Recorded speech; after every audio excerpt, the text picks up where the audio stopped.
Everyone thought this dude was a weak orphan in a whole new world with E-rank skills, but he vowed to get revenge on everyone by destroying them. Tuka was a messed up kid, getting abused in his own house by his mom's new loser boyfriend after his old man passed away. This poor kid would get his ass whooped every damn day, barely getting any food while he cowered in a corner trying to protect himself. And his messed up mom, she'd just sit there watching TV, ignoring his cries of pain. He grew up being a lonely, weak kid with zero confidence. The dude wakes up from a nightmare of getting his ass handed to him by his stepdad, only to hear the class bully Shogo messing with this nice girl named Ayaka. He snatches her book and starts waving it around, clowning her for reading girly novels.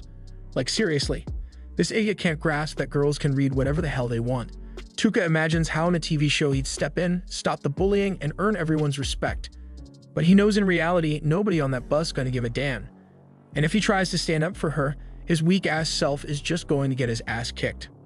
Most of the popular kids back up Shogo, while the others laugh along to avoid being targeted. Even the useless teacher is passed out, and Shogo keeps pressuring the girl for her number. Before he knows it, Tuka stands up, looking Shogo dead in the eye, and tells him to back the hell off Ayaka. Shogo laughs, calling him a simp and weak.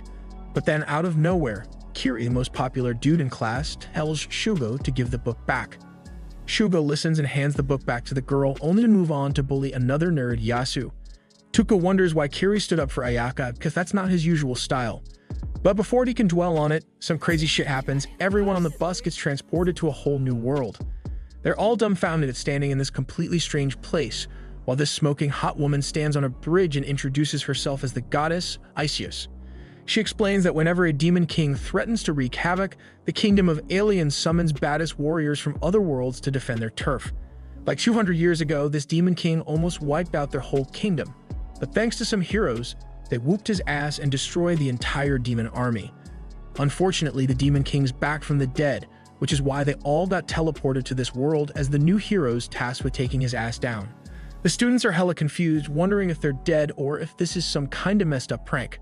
Their teacher tells them to shut their mouths and listen up to what the goddess gotta say. Tuka checks out the ancient buildings, soldiers rocking armor and spears, and the goddess with the golden eyes. He even pinches himself to make sure he ain't dreaming. Kiri steps up and asks the goddess what's going to happen if they don't cooperate. The goddess smirks and says she won't be able to send them back to their world. Kiri asks if there's really a way to go back, and Isis says there's a reverse summoning ritual that can send them back, but they gotta kill the demon king and snatch this special thing called the evil element, which only drops when the dude dies. Shogo goes off, screaming at her for dragging them into this new world without giving them a choice, and he straight up refuses to help. But then, Isis gets down on one knee, begging them to save her kingdom from getting wrecked.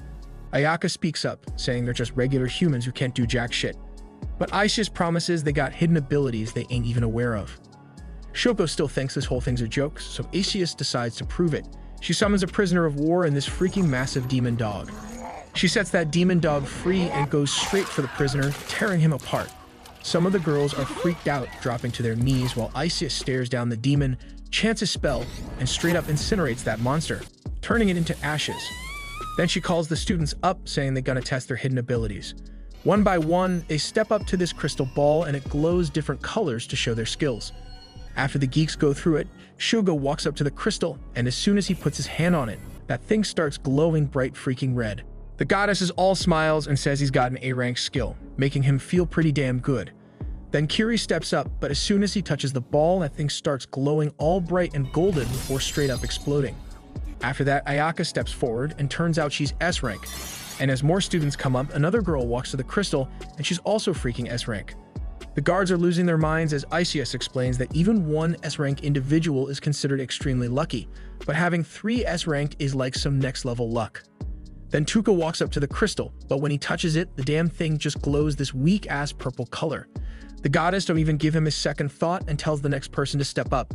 Tuka tries to ask what rank he got, but she straight up ignores him, so he just walks away, realizing that even in this world, he's gonna be stuck as a background character.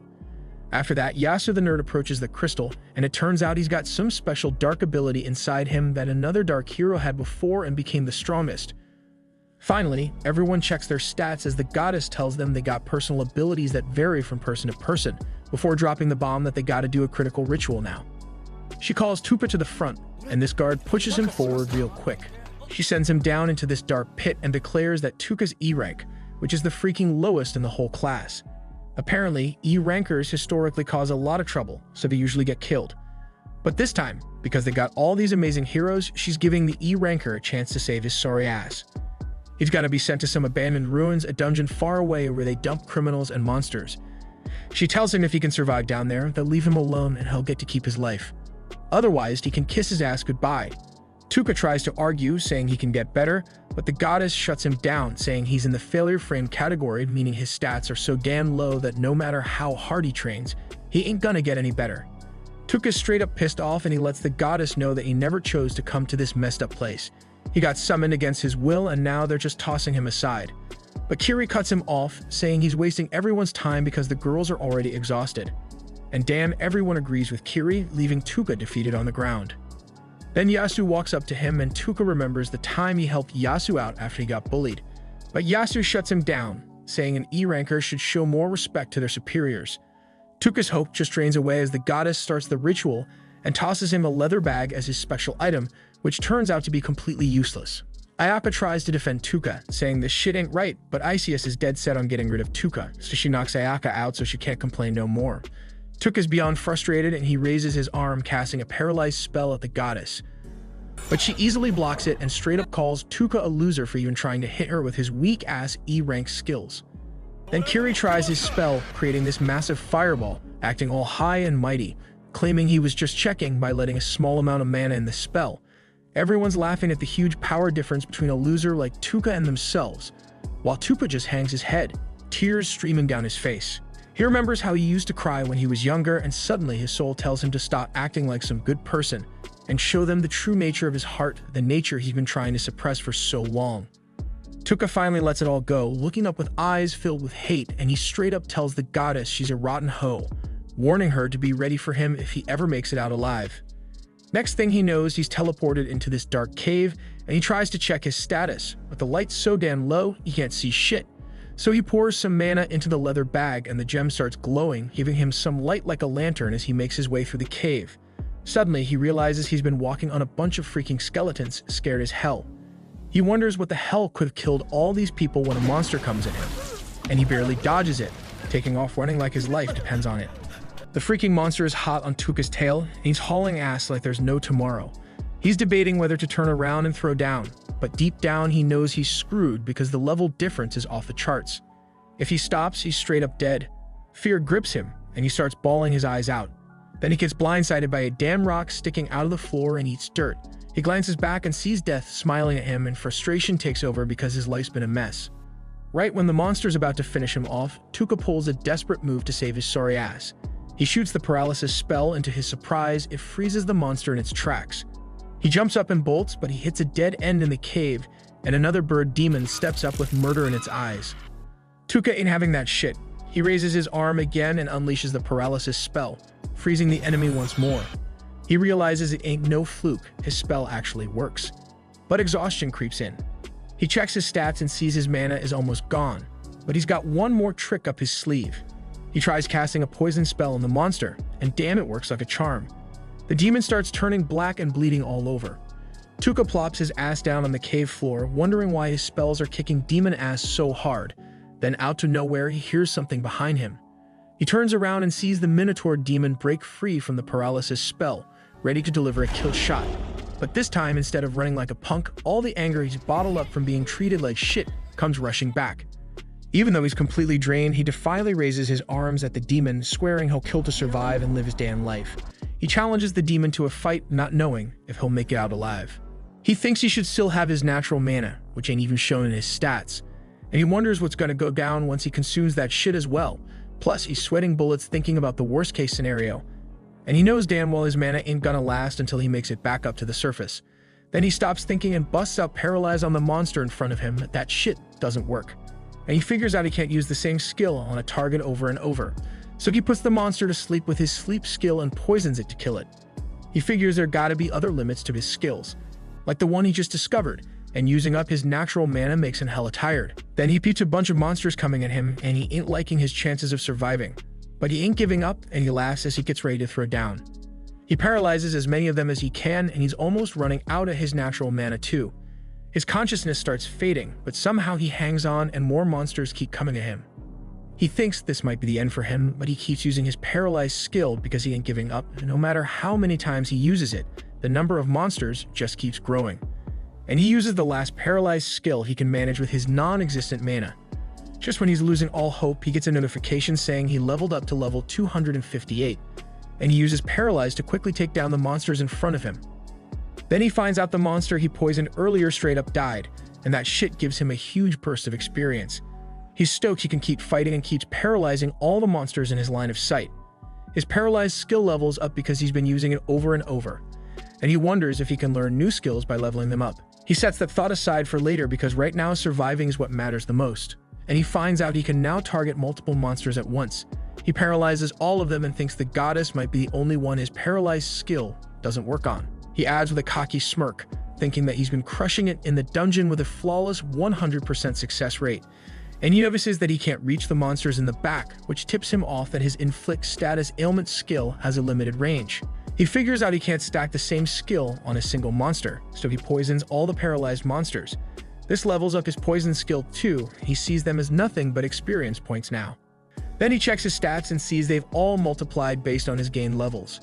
His mana is off the charts because his base mana was already high. He knows his mana is his lifeline here because it's the only way he can use his unique skill. If he runs out of mana, he's toast. He takes a breather and the poison monsters start dropping dead one by one. He keeps leveling up till he hits level 395. Then he puts the poison monsters to sleep, upgrading his sleep skill to the second level. After all the monsters kick the bucket, his level jumps to 501. He thinks with his current stats, there's a chance he can make it out to this dungeon alive. He tries taking down the monsters in the back, but they bolt before he can get them. Later, he scavenges a robe and anything useful from a carcass nearby. He knows he'll need to find food and water too. He goes a bit further in search of food and water but comes up empty-handed. That's when he remembers the monsters he just offed, figuring they were like cows and chickens. He heads back to them and tries to butcher them, but their skin's too damn tough. So he plucks out one of their eyeballs and reluctantly chomps down on the nasty thing, but it tastes like garbage and can't stomach it. He's running low on strength and starts wondering if this is how he's gonna go out. But then he notices the gem on his leather bag has turned partly purple. He channels his magic into the bag to restore the gem to its normal state. Suddenly, he feels the bag getting heavier. He discovers a bottle of cola and a pack of jerky inside, and he chows down, feeling like he's been saved. He ain't sure if the bag will produce more food, though, so he spends the next few days trying to find his way out to the labyrinth. A few days later, we spot this dude surrounded by a bunch of monsters that he straight up paralyzed and poisoned. Homeboy's just chilling, waiting for them to kick the bucket. And once they're dead, he levels up like crazy. He looks at the scene he created and damn, it's like a freaking massacre. Shit gets real for him and he starts bawling because he realizes the messed up stuff he's capable of. He remembers back in the day when he was a kid, thinking about killing his parents for treating him like trash. But his uncle and aunt swooped in and saved his ass, giving him a normal life and teaching him how to be kind and empathetic. He thought he had become like them, but now he knows he was just acting. He realizes that even after witnessing the bloodbath in front of him, he feels nothing. He's even scared of his own damn self, but he accepts that this is who he truly is. All the monsters drop dead, and he peeps his level shooting up to 957.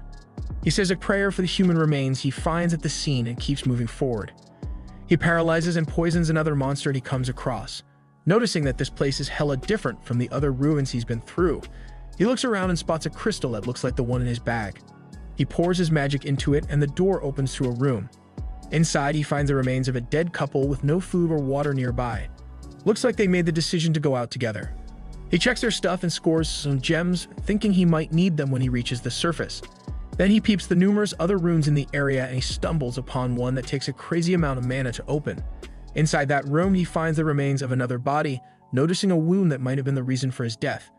He finds a letter with him, and after reading it, he learns the man's name is Anglin Bathard, and the people used to call them the Great Sage. But he is better known by the title Anglin the Hero of Darkness. He remembers the goddess mentioning this dude. Turns out the goddess forced him to come here once she was done with him, so he wanted to entrust the things he brought into this dungeon to someone who had the balls to make it out alive because he knew he was going to die here. Tuka then thinks that the goddess said that the great demon empire was evil, but she is even worse. And he ain't all that different from them either, so he thinks there's gonna be a three-way battle between the forces of evil. Then he finds a book of forbidden arts among the Dark Heroes' stuff. He peeped that the book had recipes for magic tools and medicines, so he knew that gonna come in handy down the line. He also stumbles upon a scroll of forbidden magic, but he can't read it. Dude is sure it has some powerful magic inside though, because even the legendary sage went all out hiding it away. This might just be his secret weapon against the goddess if he can crack the code. Before he bounces from the rune, he notices a page in the book written in blood. It warned Tuka to watch out for the soul leader because that's what took out everyone here. Then we see Tuka continuing his journey in the ruins. After a while, he spots a massive gate and figures it might lead to the surface, but he's gonna need some crystal to open that door. He realizes that the soul leader must be holding that crystal, so he checks his stats before picking a fight with that monster. Right now, his level is sitting at 1,229. He thinks that should be enough firepower, and he hopes his unique skill gonna do the trick against the soul leader. Then he spots a face sporting the crystal he needs right on its forehead, and he realizes that gotta be the soul leader. He tries to paralyze the monster, but it shoots a beam and messes up his hand the moment it notices him using a skill. He wraps his hand up, thinking that this beam is triggering whenever someone trying to attack. He finds out this monster ain't got no weak spots, and he wonders what he's gonna do. He gotta speak the name of the skill to use it, but this monster ain't giving him a moment to breathe. He can't even target it from no farther than this because his unique skill has a max range. He wonders if he gotta grind more levels before he can face this thing. He realizes it doesn't even matter if he can't even use his unique skill in the first place. And then the monster starts moving. Tuka thinks the soul leader gotta be the reason why nobody ever made it out of here alive. And if he can take this sucker down, he just might find a way out. Meanwhile, outside the ruins, we see this girl running from her chasers. She is standing in front of the disposal ruins, thinking maybe she can lay low here and lose her pursuers. Back at the ruins, the soul leader ain't shooting at Tuka, even though it knows where he at.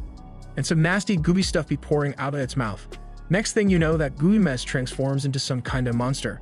Tuka realizes the soul leader showing him the faces of other humans and the expressions they had before they died, and it looks like the monster amusing himself to see how Tuka reacts to this. So he thinks this thing has some messed up tastes. Then the soul leader sneaks up on Tuka by busting through the wall next to him. Tuka then paralyzes the human-like monsters, but he can't bring himself to poison them because they look too damn human, and he thinks that he hasn't fallen so low that he's gonna kill humans with his horrible poison skill. The soul leader enjoys seeing him all conflicted, so it makes them more human-like monsters. Tuka tells them to back off and keep their distance, and he's crying thinking he doesn't want to lose his humanity. But the monsters ain't listening, they swarming him from all sides. He notices the soul leader being hella thrilled to see him in despair, so it thinks it has found the ultimate prey. Tuka still begging the human-like monsters to stay away while the soul leader enjoying the show. He calls out for someone to come save him, but ain't nobody answering his pleas. Then Tuka notices the soul leader's emotions being at their peak, so he paralyzes it. He explaining that he had been waiting for it to let its guard down. And he was glad the monster never caught on that he didn't lower his arm through this whole mess, so he was ready to strike whenever.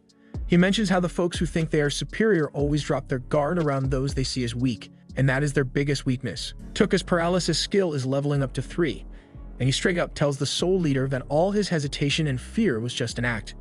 He explains how he has been trying to act as harmless and normal for years.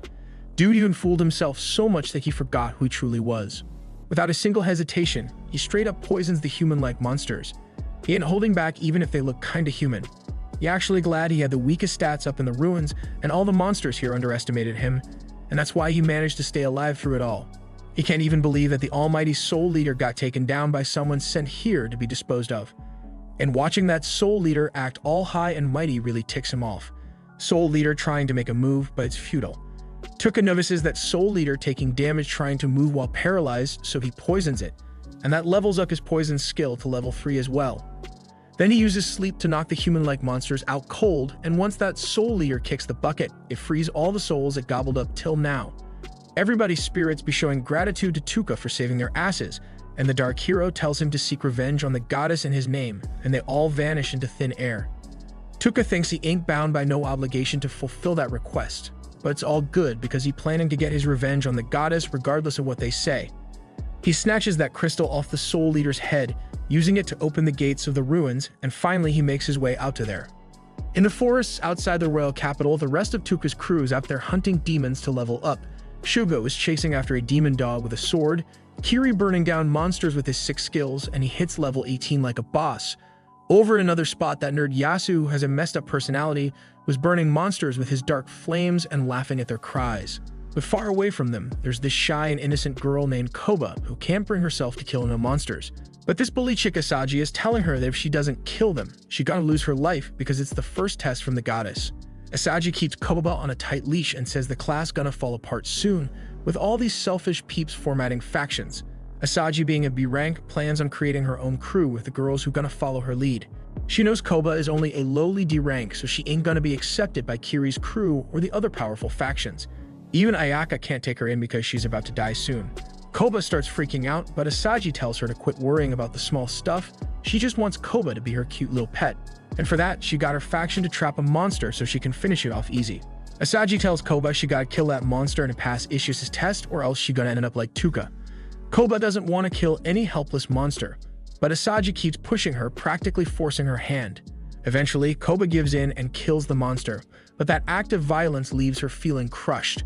She starts crying, thinking she couldn't help Tuka like she wanted to. Ayaka finally snaps back to reality, and that gut pain reminds her how the goddess straight up knocked her out and sent Tuka away. She wastes no time and goes straight to confront Goddess Isius, who is fronting with her weak-ass acting skills. She tries to play it off, talking about how she was hurt too, sending Tuka into danger, but it's just their kingdom's policy. And then she says that the whole ritual to get rid of the weakest crew member gonna keep going. And while Ayaka was knocked out, she already sent those weaklings who couldn't even take down a single demon away too. Ayaka is fuming with hate for the goddess at this point and tells her that her way of doing things is messed up.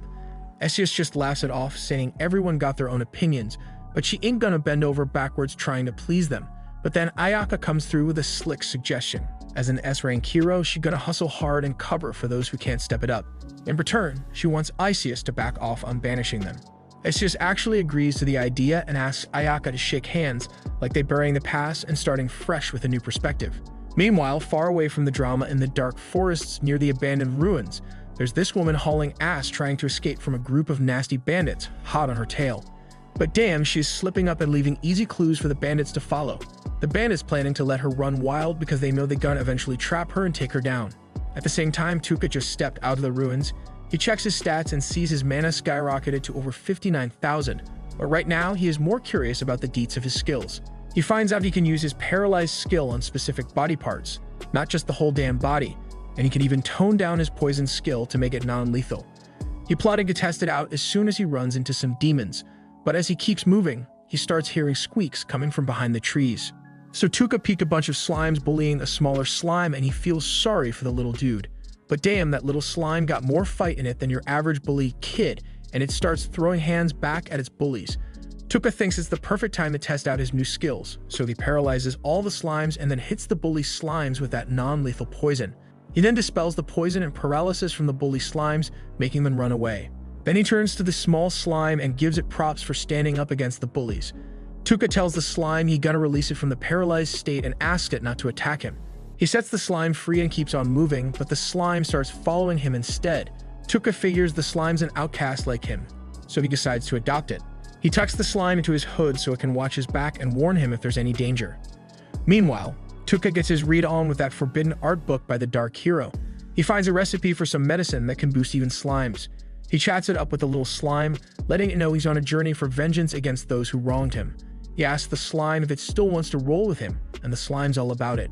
Tuka's stoked to hear that and names the slime Piggymaru, and the slime's feeling its new name too. Tuka keeps on walking like a boss when out to nowhere he gets surrounded by the bandits who are after that mysterious woman. These bandits trying to tire her out, but on the way they picked up some other presents and ended up here looking for some fun. The bandit leader tells Tuka to hand over all his valuables, and maybe they won't mess him up. Tuka's terrified now because the bandits look scary as hell, and he ain't never fought no humans before. The bandits start arguing about whether they should hurry up and catch that girl or waste time with random nobodies, and Tuka sees his chance to dip out there. He tries to sneak away while they beefing, but the bandit leader ain't having it and tells him to freeze. Tuka throws his hands up and begs for his life, but that just makes the bandit even more eager to take him down. He comes charging at him, but little did they know Tuka was just acting scared as hell. So Tuka uses his paralyzing skill to freeze the bandit leader in his tracks. Then he takes his sweet time to lay into those bandits, calling them scum, because even though they are way weaker than the demons in the ruins, their evil intentions are even more intense than them. Even Piggymaru's mad as hell at those bandits, so Tuka says killing people like them won't mess with his conscience, and he's actually happy because he's getting rid of Earth's garbage. He casts a poison spell on all the bandits, and once they all drop dead, Tuka senses another presence nearby.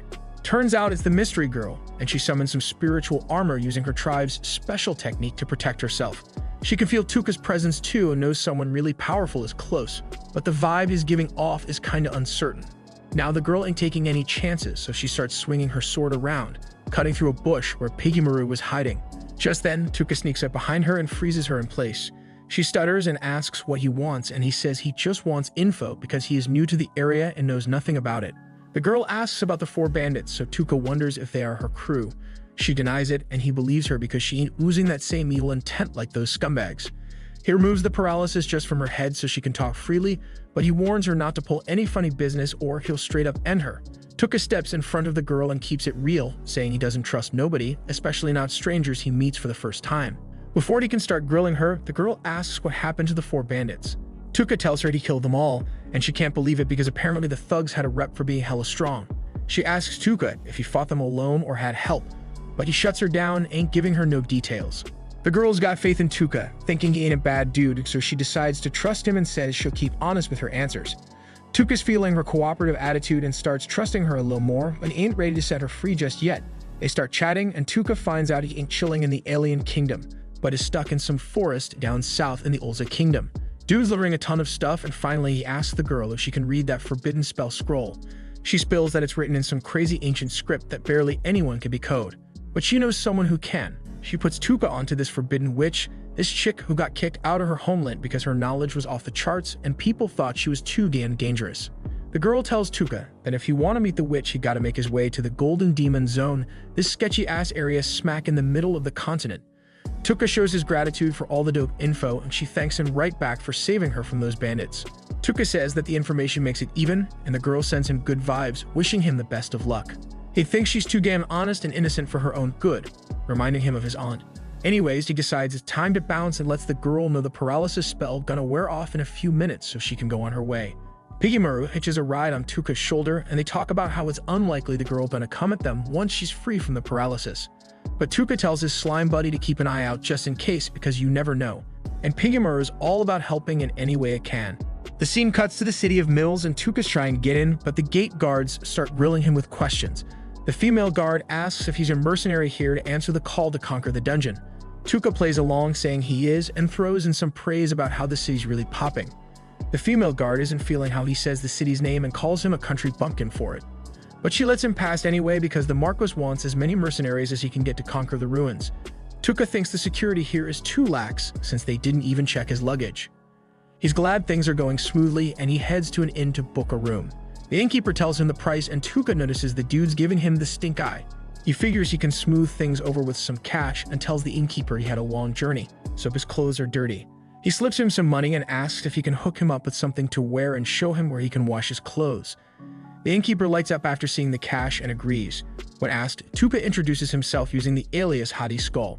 Later, we see Tuka drying his clothes in his room, then heading out to scope out the town. He notices the city seems pretty safe and the shops around here are typical spots you'd expect in a Western fantasy town, so he wonders if any of them sell magic items. Then he finds the Adventurers Guild, but he wraps up his scouting for the day. Back at the inn, he's eating dinner and digs the taste of the otherworldly food. He notices a loud group laughing and talking. He thinks groups like this make it easy to eavesdrop and gather some much-needed info, so he finds out they're debating which knight regiment is the strongest in the country. They each name a different regiment, but in the end, they all agree the Black Dragon Knights of the Bekos Empire are the toughest, since they wiped out the Holy Empire of Nea. They mention that just 5 of their knights are as strong as an army, and they've got humanity's strongest hero, Slayer, on their side. After soaking up all the info he could, Tuka heads back to his room with some food for the slime. The slime devours it like it's the best meal ever. Tuka starts planning his next moves, realizing that his #1 priority is finding someone who can read the scroll of forbidden magic. He figures this means he's got to track down the forbidden witch hiding in the Golden Demon Zone, or the land of the golden-eyed monsters. He also needs to brew up the monster enhancement solution for Piggymaru. He remembers those dudes from earlier talking about the labyrinth and how they found a new floor there recently. Tuka checks out the recipe for the enhancement solution and sees he needs powdered bone from a skeleton king to make it. Turns out the skeleton king chills in the mill's ruins, so he decides to join the ruins expedition. The next day, there's a huge crowd gathered around the ruins. The Marquis steps up to greet everyone and introduces himself as Lord Cred Hercley. He announces they just discovered a new floor in these ruins and wants everyone to explore it. He says if anyone finds the Dragonite Chalice, they'll score 300 gold coins. He also mentions he'll pay good money for any other treasures they bring back and says they can keep any monster materials they find. Tuca's pumped to hear he can keep the bone powder for himself. Then the Marquis tells everyone to line up and register. While lining up, Tuca spots some annoying dude causing a scene about the cloaked girl he saw earlier. The guy's raving about how beautiful and graceful she is, wondering if she's someone famous. The girl asks him to leave her alone, but the guy won't quit, saying her voice is amazing too and guessing she might be the knight captain of some nation. Hearing this, the other mercenaries start wondering if she's Sarah Ashrain from the Holy Empire of Nea. Tuca overhears them and finds out Sarah is an elven knight captain. The annoying dude claims he's met Sarah before and she's super hot, but she treated him like dirt when he asked her out. The girl says she doesn't remember meeting anyone like him, which pisses the guy off. He glares at her and insists she's definitely Sarah. He says if she's not, she should show her ears to prove she's not an elf. He yanks off her hood, acting all cocky like he just won the lottery for revealing the identity of the princess knight. But then he notices she doesn't have pointy ears. Tuca confirms this is the same girl he met in the forest, and the girl introduces herself as Miss Balukas. The annoying dude is stunned and accuses her of making a fool out of him. He gets all riled up, saying he'll get his revenge, and storms off. The scene cuts to Tuca doing some shopping after registering, and he bumps into Mist again. She asks if he's here for the Marquis call too, and he says he is. He mentions that she had a rough time back at the ruins, but Mist brushes it off like it's nothing. Tuca tells her to watch out because the guy she messed with was red with anger and might try something. Mist explains she's used to dealing with people like that and it's easier once they hate her and stay away. Tuca can tell she's avoiding interactions on purpose and says he has a favor to ask. He wants her advice while shopping so he doesn't get ripped off and offers to pay her for it. Mist isn't thrilled about it but agrees since she needs the money. They introduce themselves and Tuca senses that she knows he is lying, so he tells her Hottie Scald is just an alias. He says they both have secrets, so no need to share real names, and Mist agrees. They buy some supplies, and afterward Tuca pays Mist 3 silver coins. She's surprised to get that much, but Tuca insists it's a fair price. She accepts the money and tries to leave, but she collapses before she can. Tuca asks if she's okay, noticing the dark circles under her eyes. He realizes she hasn't slept for days, but she insists she's fine and hurries off. Tuca then thinks it's time to head to the ruins. The scene cuts to him on the first floor of the ruins. He sees some mercenaries running away, screaming, and finds out they're fleeing from a miniature version of the Minotaur he faced at the last ruins. He paralyzes and poisons the monster, noticing he can easily stab through its skin with a dagger. He realizes the monster from the ruins of Disposal had exceptionally tough skin. The mercenaries from earlier come back with someone with them, but they're shocked to see that the monster is already dead. They can't believe it only has a single dagger wound and wonder how anyone could have taken it down so easily with just a weapon like that. Tuca hears all this while keeping hidden and shakes his head at their cluelessness. After a bit, he takes a break, noticing that the monsters here aren't giving him any experience points and aren't much of a threat. He's moving at a relaxed pace when he overhears the annoying guy from before chatting with 2 other mercenaries. He finds out that the jerk is trying to recruit them to go after Mist. The guy's all worked up, saying he's not going to let her off easy since she made him look like an idiot. He reveals he's a total psycho by talking about how he's going to twist her smug face with despair and then feed her to the dungeon's monsters. The mercenaries are hoping they'll get a shot at her before that, and the jerk says they can do whatever they want with her amazing body. Tuca is disgusted by their plans, so he steps up to confront them. They're surprised to see him and wonder if he overheard everything. Once they realize he did, they think they'll have to take him out too. They figure they can blame his death on the monsters as people die in the ruins all the time. But before they can attack, Tuca raises his hand, asking them to stop. They're amused by his plea for mercy, but they don't stop, so Tuca paralyzes them. They're stunned when they can't move and Tuca tells them they're the ones about to meet their end. He reflects that even he's repulsed by this dark side of him, realizing it might remind him of his parents. He poisons the mercenaries, finding satisfaction in leaving them to their grim fate. The annoying guy vows to make Tuca pay for this, but Tuca just laughs darkly, saying he won't get the chance. Some monsters then show up and Tuca leaves them to feast on the damned mercenaries. Tuca keeps on exploring and finally clears the floor right above the new one. He decides to chill for a bit before diving deeper. After catching a 3-hour nap, he gives a shootout to Piggymaru for keeping watch. He then heads to the next floor and notices a mercenary group called the Saber Tigers heading back. He stops them and asks why they're bouncing. They say some weird stuff is going down in these ruins. There are monster bodies all over the place with no visible injuries, and even though their crew was the first to get here, the monsters are still dropping like flies. They're spooked and decide their buddies' lives are more important than any treasure, so they're heading out. They ask if Tuca wants to roll with them, but he says that he will continue exploring. They ask him to pass the word to any other mercenaries he runs into, and he's cool with that. As they leave, Tuka realizes they were talking about the monsters he took out. He figures news will spread and fewer mercenaries will stick around. He moves on to the next floor and finds the Dragonite Chalice. But there's a stone monster chilling next to it, and Tuka knows it's going to come alive the second he grabs the chalice. So he paralyzes and poisons the monster before it can even make a move, then snatches the chalice. The monster keels over and Tuka starts thinking about what's next. He's on high alert when he senses someone sneaking up behind him, but relaxes when he sees it's just Mist. She's surprised he got to the chalice first and figures she must have fallen behind during her break. Tuka offers her the chalice so she wants it and hands it over. Mist's not sure about taking something so valuable without giving him anything back, but Tuka insists he's not looking for a handout. Mist Honor won't let her take it without offering something in return, but Tuka opens a hidden door to the next floor and reveals his real goal isn't the chalice. It's a monster lurking deeper in the ruins. Mist is blown away that he knows the way to the lower floors and offers to guard him on his way down as thanks for the chalice. Realizing she's not backing down, Tuka agrees. He tells her not to pry into his business and he'll do the same for her. Tuka also lets Mist know that he might be down here for a while and he won't be responsible if she wants to bail early. She's cool with that, and they head deeper into the ruins. Cut to Mist in action, taking down a monster with ease. Tuka's impressed and gives her props for her 6 sword skills. He then asks her about the monsters with golden eyes and those without. Mist explains that monsters with golden eyes give a lot of experience points and are prime targets for heroes from another world to level up. She adds that heroes from other worlds don't gain experience from killing humans, which is why Tuka didn't get any XP for offing those mercenaries in the woods. She goes on to say that monsters without golden eyes are just regular monsters and can even have relationships with humans. According to the legend, the Demon King radiates this special energy called Demon King's Essence, and the monsters affected by it get golden eyes. The golden eyes amp up the monster's violent instincts, and Tuka starts to think that the golden mana Kiri let out might be a clue. They move on to the next floor, and Mist mentions she's been sensing a monster nearby for a while but ignored it since it's not strong. Tuka realizes she must be sensing Piggymaru and introduces him to her. He hopes they'll get along, and Mist finds the slime cute. Tuka decides they should take a break, and Mist says she'll let him sleep while she keeps watch. Tuka tells her to rest up too because it won't be good if she collapses halfway through. She agrees and lies down, but Tuka uses his skill to put her to sleep. He figures she'll get some solid rest now, and this makes her concealment spell wear off. Seeing her elven traits, Tuka realizes she's actually Sarah Ashrain. Meanwhile, some guys find the belongings of the White Walker mercenaries. With the bodies already eaten by monsters, they're puzzled about who could have taken down such a skilled group without leaving any signs of a fight. Civic Gardland, humanity's strongest knight, thinks it might have been Sarah Ashrain and hopes she'll be able to give him some real entertainment this time around.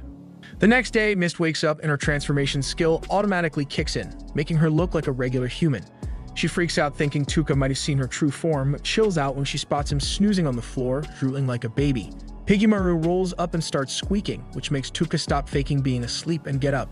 They kick off their journey into the dungeon, and when the whole floor starts rumbling and shaking, so they decide to hightail it out of there.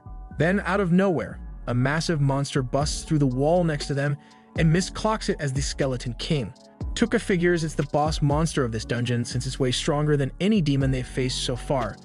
But Mist knows its weak spot is the weird bone under its chin. Break that, and it's game over. Mist thinks regular mercenaries don't stand a chance against the Skeleton King, but together, they might have a shot.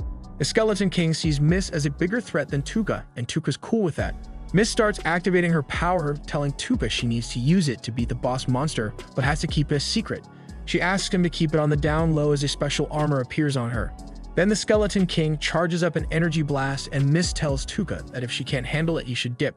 But Tuka with a smirk steps up first, paralyzing the boss monster with his skill. Mist is thrown off by this, but when Tuka casts a poison spell on the demon, she realizes he's the same guy she met in the forest. The Skeleton King kicks the bucket from the poison, and Tuka grabs the bones needed to make the strengthening potion. He notices Mist has a ton of questions, so he promises to answer them once they're topside. As they start heading back, Piggymaru alerts Tuka about something inside the Skeleton King's body. Tuka digs around and finds a small bundle in the demon's chest cavity. It starts glowing and a strange symbol shows up on it. Inside the bundle, Tuka finds a strange egg, and since Piggymaru seems really into it, he decides to keep it.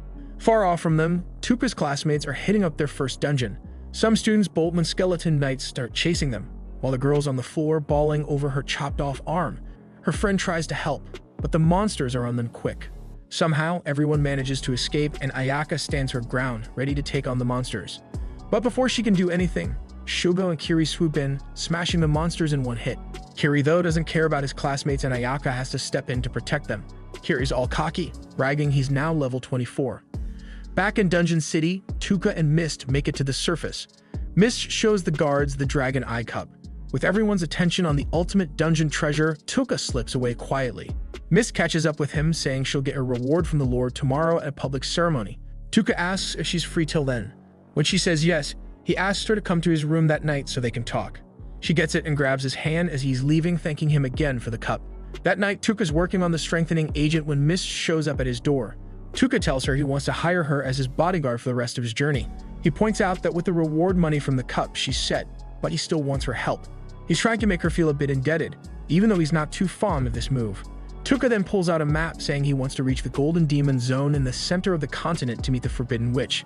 He says the place is crawling with powerful monsters, and he needs someone skilled to watch his back, and Mist is the only one he trusts. Mist looks unsure about heading to such a dangerous spot, and Tuka tells her to take her time thinking it over. Then out of nowhere, he calls her by her real name, Sarah. She answers on reflex, then realizes she's been played. Tuka says sorry but tells her he used his skill to put her to sleep in the dungeon, so he knows her secret. He says he needs her as a valuable asset, so he won't snitch on her. He knew her biggest worry about rolling with him was keeping her secret, but now it's all out in the open. Mist drops her guard too and explains she can hide her true form with the help of spirits, but those spirits require that she doesn't sleep in exchange for their power, and if she sleeps, she will go back to her original self. She then shows her real form to Tuka, saying she trusts him now. In return, he tells her his real name to even things out. She agrees to be his bodyguard, and Tuka gives her one of the blue crystals he found in the first dungeon as payment. Mist freaks out seeing it because the crystal is actually a rare item called Blue Dragon Stone, which isn't even in the market anymore. Just this piece is worth more than the reward she got for turning in the cup to the Lord. She refuses to take something so valuable and hands it back to Tuka, who thinks she's too kind for her own good. He takes the stone from her and then tosses it back, saying it's hers now and she can just throw it away if she doesn't want it. She reluctantly accepts it, then tries to tell Tuka about her past and the people still hunting her. But he cuts her off, saying he doesn't care about her past. As her employer, the only thing he cares about is her skills. The next day, while they're having breakfast, folks at the inn start talking shit about Mist leaving Tuka's room late at night. Tuka tells Mist to ignore it, then asks her what she knows about forbidden spells. She says the goddess Asius banned some ancient spells and called them forbidden. Tuka thinks if the goddess banned them, they must be dangerous for her. He thanks Mist for the info, and she blushes because it's the first time he's openly thanked her. After that, Mist heads out to get her rewards, and Tuka goes to the forest to boost Pigimaru with the strengthening medicine. Then we see Mist finds herself at a party full of nobles and rich folks feeling out of place. It's getting late, and she still hasn't gotten her reward. Then the Lord announces a famous magician who can break illusions for his guests. Mist gets worried she might get exposed, and Tuka starts suspecting something's up since she's running late. Meanwhile, Ayaka visits goddess Isius to ask about treating the girl who lost her hand. Isius says she healed the girl only because she's a B-rank hero. She then asks Ayaka why she's enjoying Kiri's group and tries to make her feel guilty for not teaming up with another S-rank hero. Despite the manipulation, Ayaka stands her ground, saying she can't work with Kiri right now. She swears to fulfill her duties as an S-rank hero on her own. Hearing this, Isius says she'll let all the students who couldn't pass the first trial join Ayaka so she can train them. Ayaka panics, reminding the goddess they had a deal that those students would be left alone if she fought on their behalf. But Isius says she got an order from the king and has no choice. She tells Ayaka if she doesn't take the losers with her, they'll be disposed of, so Ayaka has no choice but to accept Isius' order now. On Tuka's side, he figures Mist either took the prize money and bailed or something went down. The first option seems whack, so he heads out to find her. On the way, he hears folks talking about the girl who got the cup being the wanted elf princess. They say she dipped into the forest after her secret got exposed, but it won't save her because the Black Dragon Knights are on her trail. Just then, 3 dragons appear in the sky heading towards the forest. In the forest, as Mist is trying to escape, one of the Dragon Knights attacks her. She uses her spirit magic to bring it down with an aerial slash, then enchants her sword, and takes down the 2nd and 3rd Dragon Knights too. She's worn out from fighting, even though they were low-ranking knights. Suddenly, a spear comes at her and she blocks it. Then a dragon charges at her, but she realizes it's a decoy and the real enemy is in front of her. She rushes ahead and clashes swords with a high-ranking knight named Gizem, who tells her she's gonna die here. Mist can't use her spirit armor at full strength because of the illusion-breaking spell earlier. Gizem keeps pushing her back, revealing he's got orders to kill her on sight instead of capturing her alive. But after he takes a good look at her, he decides to have some fun first. Gizem keeps pushing Mist back, and when she loses balance and falls, he kicks her sword away and pounces on her. Just in time, Tuka shows up and paralyzes Gizun and his dragon. Mist gets out of the situation and asks Tuka what he's doing there. Tuka puts non-lethal poison on Gizun, puts him to sleep, and reminds Mist they can't talk about private stuff with others around. He tells her he came to pick her up, but she says she can't accept his job offer now because he'll be hunted by the Dragon Knights if he's with her. She tries to give the blue dragon stone back to him, but he gets irritated and throws a pouch full of dragon stones at her. Mist is confused, and Tuka tells her he can't find a better escort than her and doesn't want to bother trying. Then out of nowhere, he asks her to undress, and Mist wonders if she heard that right. But he explains that the people of Mills saw her in this outfit and apologizes for giving her the wrong impression. Sarah feels embarrassed for thinking he was planning something lewd, and she reminds him that they still haven't confirmed if their agreement stands. Tuka then offers a proposal. She can seek shelter with the Witch of Taboo. He elaborates that no one has ever discovered the witch's hideout, and since he's heading to the land of the golden-eyed monsters anyway, their deal should still be valid since their destinations align. Sarah is curious and asks why he's willing to go to such lengths for her, so Tuka reveals that she reminds him of someone from his past. He admits that while they don't share the same looks or personality, they have a similar vibe. He confesses that abandoning her now would feel like abandoning his aunt, and this makes Sarah realize that Tuka is genuinely a kind person. As they talk, the poison dragon dies, but Tuka notices it wasn't enough to level him up. He then releases the paralysis on Gizun's mouth, warning him that he'll show mercy if Gizun answers his questions honestly. Gizun, however, only taunts him, mentioning that the Black Dragon Knights won't let Tuka get away with this. Tuka is unfazed and makes it clear that he has no intention of letting Gizun get away either, but he plans to end Gizun's suffering by disabling the non-lethal setting of the poison. Sarah then demands to know who wants her dead, and Gizun seems amused at the thought of her reaction when she finds out. But before he can spill anything, a lance flies from the sky, killing him instantly. Tuka looks up and spots some of the Black Dragon Knights hovering in the sky. One of them stands out with white hair and red eyes, Civic Gartland, known as the strongest knight of humanity. Meanwhile, the scene shifts to the Emperor of the Holy Empire of Mia, who wakes up in a cold sweat, haunted by a dream where Civic demanded that Sarah be handed over to him. Back in the forest, the Black Dragon Knights touch down, and Sarah notices that Civic is accompanied by 5 of the knights, but she realizes one of them is missing. Civic casually tells Orban that he made sure to silence Gizun, but Orban comments that killing him was unnecessary. Civic, however, advises him not to get too caught up in the small stuff, suggesting that their orders likely came straight from Holy Emperor Ortola himself. Elsewhere, we see Ortola still shaken by his nightmare. He reflects on how everything about Sarah's body reignited a fire in his withered old self, and while he didn't mind letting her escape initially, the thought of another man laying a hand on her is unbearable. He declares that he's willing to do whatever it takes to ensure she's erased from existence before him. Back in the forest, Sarah is stunned to learn that the emperor she once served wants her dead. Stiv explains to Orban that Gizun would have been a problem, so he killed him, but adds that if Gizun had somehow dodged the attack, he would have let him live. Tuka, knowing how deadly the strike was, realizes that Gizun wouldn't have had a chance even if he wasn't paralyzed.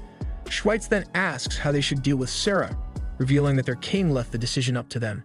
He suggests it might be fun to pass her around among their subordinates as a reward before killing her, but Orban disagrees, pointing out that Ortola specifically asked for her corpse to be returned with her purity intact. Sarah is struggling to process what she's hearing, refuses to believe that her emperor would want her dead. But Orban coldly informs her that Ortola can't die peacefully as long as she's alive. Shattered by the revelation, Sarah is further stunned when Civic tells her he'll give her a chance to live if she can defeat him in a duel. Mitama, sensing a good show, remarks that Sarah's spirit regalia is famous and Civic seems eager to test it out in battle. However, just as the duel is about to begin, Civic's attention shifts and he becomes more interested in Tuka, sensing something unusual about him. Now Civic turns his attention to Tuka, asking about him, and Tuka immediately knows he can't afford to slip up in front of this guy. He notices that Civic and his crew are out of his reach and realizes that Civic is even more dangerous than he initially thought. But instead of panicking, Tuka grins. Tight situations like this always get his blood pumping. Playing it cool, he casually asks if he can have a word with Civic. But first, Civic wants to know his name. Tuka throws out the name Hadiskull, but Civic isn't fooled for a second. He knows there's got to be some reason behind the alias. Schweitz wonders aloud why Civic is even bothering with this guy, and Civic explains that it's odd. This dude isn't even a bit scared, despite standing in front of the infamous Black Dragon Knights. Instead, he's just waiting for the right moment to strike. Schweitz is taken aback by this revelation, and Civic continues, saying that anyone who's aware that one wrong move could end them, but still wants to talk has to be someone worth paying attention to. Tuka realizes that Sivit's no fool and knows he needs to tread carefully, so he asks Sivit if he's looking for a worthy opponent.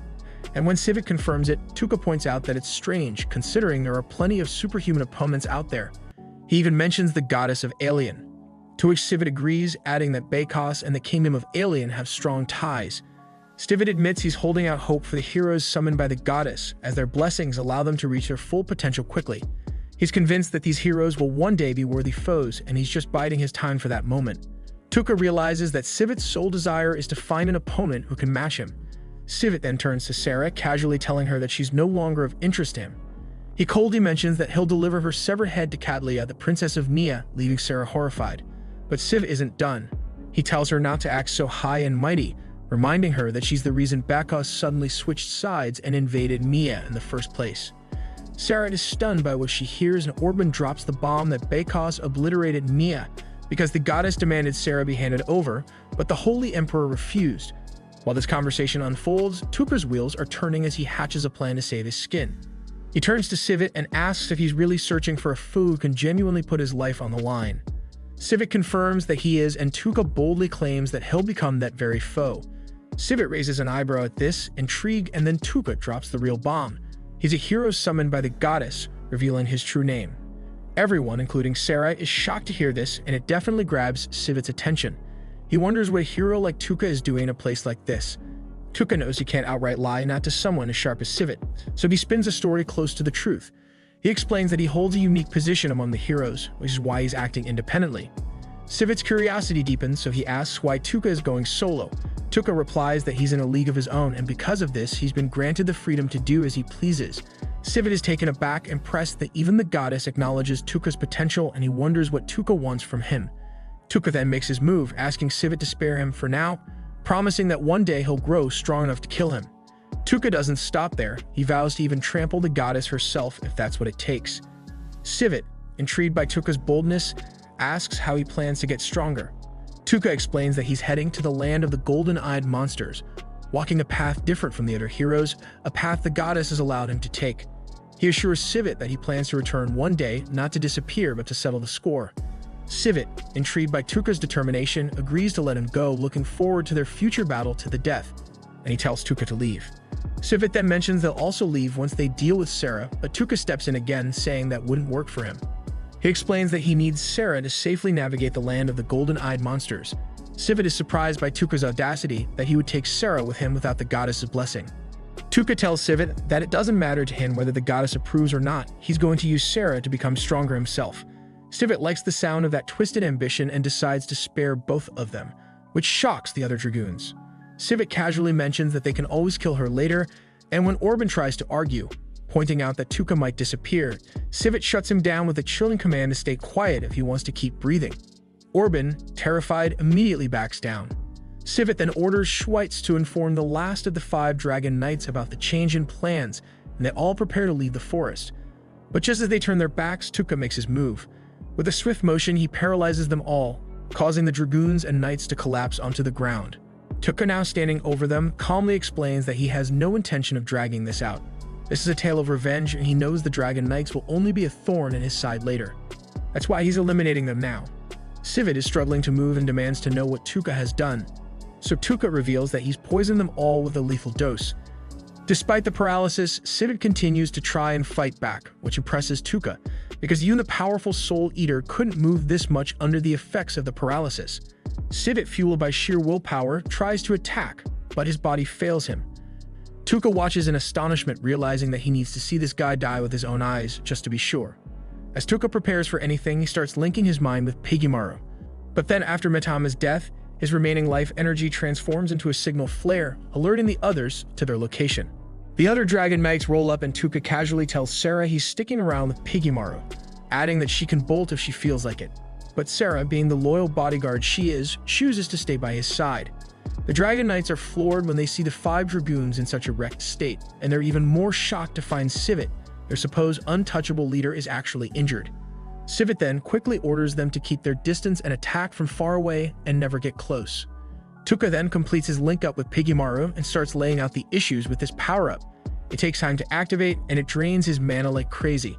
His power, amped up by the monster-enhancing solution, is only good for short bursts of combat, but that's all he needs. Pigimaru's slimy arms shoot out, extending Tuka's range, and he paralyzes and poisons the Dragon Knights in the sky one by one. Then he makes the remaining 3 Black Dragon Knights fall asleep, leveling up his sleep skill to level 3 and unlocking the ability to induce Berserk, Darkness, and Freeze effects. Tuka tests out these new powers. Berserk makes his enemies go wild with violent urges, and he figures it's a perfect combo with Paralyze to finish them off faster. Darkness blinds them completely, making them stumble around helplessly. He doesn't feel a shred of guilt as he tortures them. After all, these guys were planning to do some sick stuff to Sarah. 2 Dragoons die during his experiments, and when all the poison dragons finally kick the bucket, Tuka gains even more levels. But to his surprise, Sivit is still hanging on, demanding to know who the hell he really is. Tuka simply replies, "Just an Avenger," before Sivit succumbs to his injuries and dies. Later, Tuka tells Sarah that she should be able to cover her tracks now, and she thanks him for the help. She notices the gentle expression on his face and asks about it. Tuka admits he's thinking about someone gentle, which is why his demeanor has softened. Sarah then brings up the last of the 5 Dragoons, the one known as the Hero Slayer. Tuka recalls noticing that the dragons ridden by the 5 Dragoons were different in size from the rest. Sarah confirms this, but Tuka reassures her that there's nothing to worry about. He already crushed that guy when he ran into him before they met up. Sarah is shocked that he took down the Hero Slayer so easily. Meanwhile, we cut to Ayaka checking her stats. She's frustrated that she still hasn't awakened her unique skill. The other heroes are with her waiting for the goddess. Instead, Nyan Kikipat, a follower of the goddess, shows up and informs them that she'll be training them since the goddess is busy. Shobo, not thrilled about taking orders from someone smaller than him, challenges her to a fight. But in the blink of an eye, she completely humiliates him, leaving no doubt about her capabilities. She tells the group they'll head back to the capital soon and enter the next stage of their training. Back in the forest, Tuka has filled Sarah in on everything that's happened since he arrived in this world. He's dead set on using his power to crush anything standing in the way of his revenge. Sarah, now knowing the truth about her nation's destruction, reveals that she has her own grudge against the goddess. She offers her strength to Tuka for his quest of revenge. But Tuka warns her that his quest is selfish and without much value, but she insists on helping him as a way to repay him for saving her. Reluctantly, he agrees to rely on her, promising that one day he'll return the favor. The scene shifts to Kikipat meeting the goddess. Isius, the goddess, thinks she was right to have Kikipat watch over the heroes. Kikipat is strong, wise, and fiercely loyal. So much so that she proves her loyalty by licking the goddess's feet. And the goddess ponders that the day the heroes clash with the great demon empire might be closer than she thought. The scene then shifts to some soldiers inspecting the ruins of Disposal, casually checking if everything is in order. The crystal they used to scan the area shows no reaction, which should be a red flag. But instead of investigating further, they shrug it off, assuming the crystal must be malfunctioning. They decide to report that everything is just fine, sticking to their routine because, in their minds, there's no way anyone could survive the ruins of Disposal, a place with a survival rate of 0%. Meanwhile, Tuka is browsing through a mask vendor's shop in a nearby village, intrigued by a particular mask. The vendor notices his interest and assumes Tuka is a fan of Lord of the Flies. Tuka, confused, asks who that is. The vendor enthusiastically explains that Lord of the Flies was a legendary figure who turned a monster-infested island into a fortress, defending it against all sorts of invasions. He became the master of demons and was eventually shunned by the very source of evil. Though his army was wiped out, it went down in such a badass way that they're still remembered and admired. Cut to Sarah, who's staying at an inn in the same village. She's deep in thought about Tuka, deciding not to confess her feelings. She figures that worrying about her emotions would only distract him from his journey, so she resolves to focus on being his sword and support for now. Later, Tuka enters a tent and tries on the mask. As he gazes at his reflection, he admits to himself that he doesn't feel like much of a hero at the moment. In fact, he feels more like a devil. Then he swears that one day he'll crush the goddess Isius, warning her not to underestimate the determination of a man who sold his soul for revenge. The scene shifts to the castle of the Magnar Kingdom, where the kings of the allied nations are gathered for a tense meeting. They're shocked to hear that the 5 Dragoons have been defeated, and King Ganoza can hardly believe it, struggling to accept that such powerful forces are no more. King Jin, with a somber expression, confirms that he personally identified the corpses of the 5 Dragoons, adding that they're still investigating the circumstances. Ganoza then turns to Alien, asking if they have any information to share. King Yusuf prompts the goddess Isius to speak, and she reveals that the Black Dragon Knights were tracking Sarah Ashrain before they were killed, so Queen Alma asks if there's any clue where Sarah went afterward. Jim reports that they found bloody, torn remnants of Sarah's clothes at the scene, and based on the amount of blood, they believe she was seriously wounded. Alma muses on the possibility that Sarah and the Dragoons might have taken each other out and mentions that she heard King Ortola passed away last night, losing his mind before his death. Ganoza dismisses this, saying he doesn't care about a cowardly king who sold out his own country without a fight. Ischias then brings up the grave loss of the Black Dragon Knights, who were their best defense against the Great Demon Empire. She acknowledges that losing them is a major blow to the Holy Alliance, emphasizing that the heroes from another world will now be even more crucial. Falcon, with a skeptical tone, points out how conveniently Alien seems to flourish every time evil rears its head. The goddess, not one to let an insinuation slide, questions Falcon's implication. He elaborates, noting that whenever the Great Demon Empire returns, all the nations are forced to rely on Alien. Isis reminds them that they have no choice, as the essence of the Demon King suppresses the full power of every living soul in this world. Falcon, seemingly probing, asks if she knows anything about the legends of the god Slayer. Isis dismisses the relevance of such a story, brushing it aside as unnecessary at the moment. Falcon, seeing you won't get anywhere, apologizes for the interruption. Ganoza then shifts the focus back, asking if they believe Sarah Ashraim was responsible for the downfall of the 5 Dragoons, and he adds that the curse magic users of Ashint are taking credit for the act, claiming it was their doing. The scene shifts to Tukut and Sarah entering a bustling town, and Sarah informs him that the land of the golden-eyed monsters lies further north of here. As they walk, Tukut notices that no one seems to be pursuing them, and Sarah explains that this city will be their best option to make any necessary preparations. Tukut's attention is then drawn to a massive coliseum, and Sarah explains that it's called the Bloodsport Coliseum, an arena where slaves and merchants battle each other to the death. The fighters, known as Bloodsport Warriors, can earn rewards by winning matches. Tukut realizes this is eerily similar to the gladiators of ancient Rome. Sarah adds that the Mercenary Guild and the Duke run the place together. It's now become the prime source of entertainment for the masses, but began as a way to assess fighters for the Mercenary Guild. The two of them head to an inn, where Sarah suggests booking just one room to save on travel funds. Tukut points out that he's a man, but Sarah doesn't seem to care, even sounding pleased at the idea of sharing a room. They settle for a single room, and the scene cuts to them having a meal in a nearby tavern. While eating, Tukut overhears a group discussing the downfall of the Black Dragon Knights. One person mentions a rumor that Sarah Ashraim was responsible for killing the 5 Dragoons. Another argues that Sarah was actually killed by them and claims that Ashint was the one who took down the Dragoons. This grabs Tukut's attention, and he listens as the person explains that Ashint is boasting about cursing the Dragoons to death. Tukut curiously asks Sarah what she thinks of these claims, and she admits she's heard of Ashint. They're known to worship the god of curses. As they talk, a group of Ashint's guardians swagger into the tavern, acting as if they own the place. Tukut sizes them up and thinks they don't seem like much of a threat, feeling a strange satisfaction that they're taking credit for the demise of the Black Dragon Knights. Some folks in the tavern are convinced that the Ashint Guardians might have actually taken down the Black Dragon Knights, while others are skeptical, wondering who could possibly defeat the 5 Dragoons. They speculate that maybe the Dragon Slayer, the Leopard Woman, or the Witch of Taboos could pull it off. They also mention that no one's seen the witch in over a decade, but one of the patrons recalls that someone in this very city has actually met the witch. Tukut, hearing this, wastes no time and approaches them, asking for more details. Though they're initially cautious, they agree to spill the beans once Tukut offers to buy them drinks. The patrons then reveal that the strongest Bloodsport champion in town is the one who supposedly met the Witch of Taboos.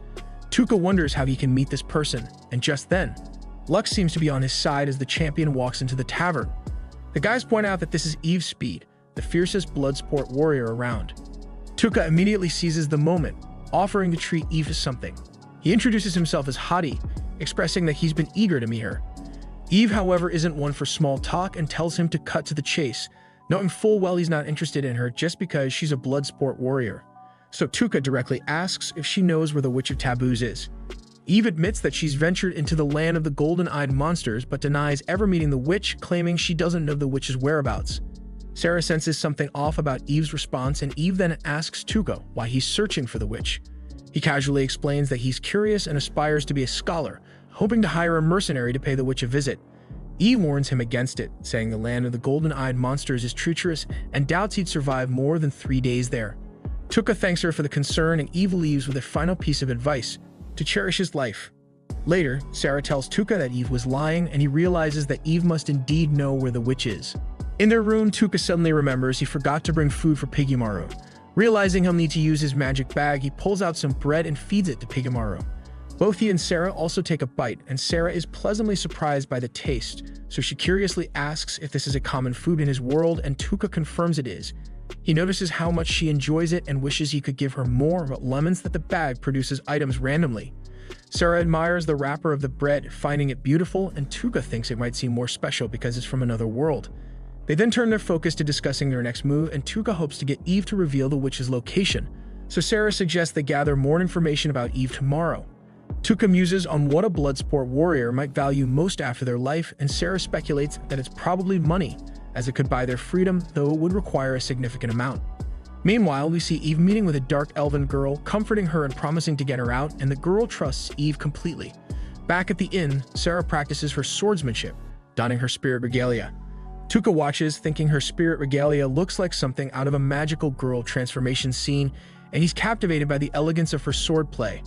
After she finishes, Tuka is curious to learn and asks if there's a trick to close-range combat, so Sarah wonders if he is interested. Tuka explains that he's been relying too much on his current skills and might need something more in the future. Sarah is surprised but agrees to give him some pointers, which reminds her of her old days training knights as their captain. She then instructs Tuka to try attacking her, and he throws a punch, but she effortlessly restrains him, explaining that this technique can be used on enemies he doesn't want to seriously harm. Embarrassed by their close proximity, especially with her sweating, she lets him go and apologizes for getting her sweat on him. Tuka reassures her that he doesn't mind, so she asks if he's okay with her teaching him this way. He assures her it's fine, and they continue their practice. The scene then shifts to Sarah, caught in the act of sniffing Tuka's clothes while she's washing them. Realizing what she's doing, she feels a wave of embarrassment wash over her, relieved that no one saw her indulging in such a shameless act, especially considering her feelings for him. Just as she's trying to compose herself, Tuka appears out of nowhere. Panic sets in as she wonders if he sees her just now, so she tries to play it cool and asks him what he wants. Tuka, oblivious to her inner turmoil, mentions that his clothes were missing, and she explains that she took them to wash along with her own. He's surprised she's okay with doing that, but she reassures him that she's used to washing clothes. Later that night, while Sarah is peacefully sleeping, Tuka finds himself wide awake, diving into some books. He can't help but notice how serene and gentle Sarah looks in her sleep. He reflects on how she's been bottling up all sorts of emotions just to be his sword, and he feels a surge of gratitude for her dedication. She suddenly wakes up surprised to find him still awake, so Tuka says that he couldn't fall asleep, and Sarah immediately reaches for her herb pouch. She shows him a selection of herbs and explains that each one has different effects. Some help with sleep, while others can invigorate and energize, leaving a person feeling, well, a bit too excited. Then her face flushed with embarrassment after realizing how that might sound, so she clarified that she didn't mean anything by it. Tuka knows this and takes out some cues to make soup, intending to mix in the herbs. As they prepare the soup, Sarah samples it before adding the herbs, noting how delicious it is even without them, and adds that this is an excellent portable meal in itself. But then in her flustered state, she accidentally pours the wrong amount of herbs into her soup. Tuka, noticing this, offers to drink it instead, but she insists on taking it herself. They both sip the soup and Sarah finds it oddly refreshing. Tuka, however, is puzzled since the herb should have made them sleepy. That's when Sarah realizes with growing horror that she used the herb meant to make someone energized, and also she drank a lot. Tuka sees the silver lining as he can stay up and read even more now. As he's reading, Sarah, feeling the effects of the herb, asks if there's anything she can do for him. He gets too hot just by looking at her, but he manages to tell her to get some sleep since they need to gather until the next day. She then asks if he's resistant to temptation, and he admits that for now he is. His thirst for revenge is so overpowering that it overshadows everything else. He explains that once his revenge is complete, he might be able to focus on other things, but until then, he's stuck with his curse. Moved by his determination, Sarah vows to do everything in her power to help free him from this curse, and he tells her he's counting on her. The scene cuts to them at the Colosseum the next day, and after some digging, Sarah fills Tuka in on Eve's backstory. Eve was originally a slave, sold to the Colosseum by her slaver, and she became a sensation from the start because leopardmen are a rare sight after all. And in her 3-year record, she hasn't lost a single match. Tomorrow is her final fight, and she's already earned enough to buy her freedom. Tuka realizes that this makes it tricky to use money as leverage, but Sarah adds that Eve actually earned enough to buy her freedom 2 years ago, but she kept fighting to save someone else.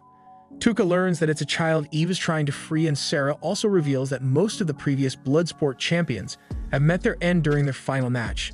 Tuka's heard whispers about this too and figures it's because they get thrown against an impossibly tough opponent.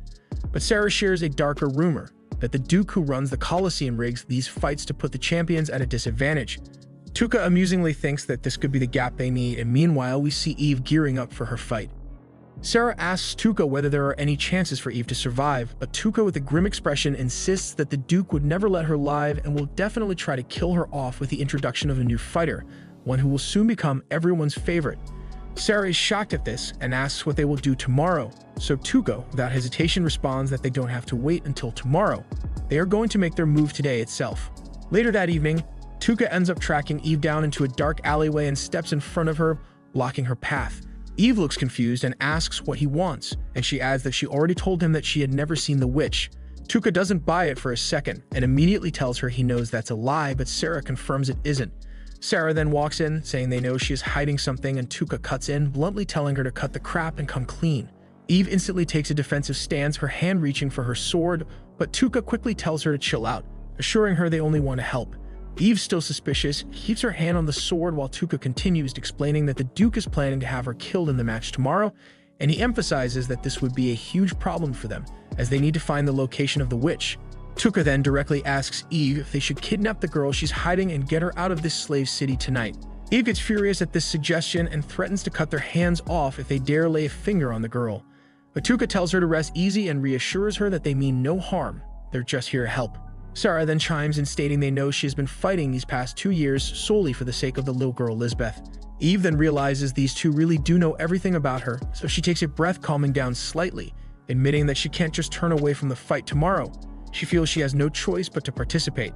Tuka asks whether they should take Lisbeth away to safety, but Eve firmly replies that if they don't follow the city's rules and try to run, bounties will be placed on their heads, and they'd be hunted by soldiers and assassins for the rest of their lives. She confesses that she might have considered running if she were alone, but with Lisbeth by her side, she can't take that chance. Tuka insists again, suggesting he could take her to the safety of the Golden Zone where the witch lives, a place no one dares to enter. But Eve shakes her head, saying even he wouldn't make it through the zone itself, it's way too dangerous. Tuka, however, makes a promise. No matter what happens, he will make sure Lisbeth stays safe. Eve weighs this option and looks at Sarah, instantly sensing her experience in martial arts, then turns to Tuka and asks what he's capable of. Tuka, with a casual shrug, tries to downplay his skills, claiming he could defeat the Skeleton King without much trouble. Eve smirks and acknowledges that while the Skeleton King is a tough opponent, it's nothing compared to what he'd find in the Golden Zone. Tuka replies with a grin, revealing that he's the one who took down the Black Dragon Knights. Eve laughs and dismisses him and says that a weakling like him couldn't handle even the weakest Dragon Knight. But Tuka doesn't flinch. He raises his arm, and before Eve can even unsheath her sword, he activates his Paralyze ability, freezing her body completely, and while she struggles to break free, he calmly tells her to relax, warning that the more she fights it, the more HP she'll lose. Then he adds, almost with a smirk, that with this ridiculous ability, he managed to defeat the hero of humanity all by himself. Sarah then steps forward and removes her cloak as well, revealing that she is the elf princess the Dragon Knights were chasing, and claims she saw the battle with her own eyes.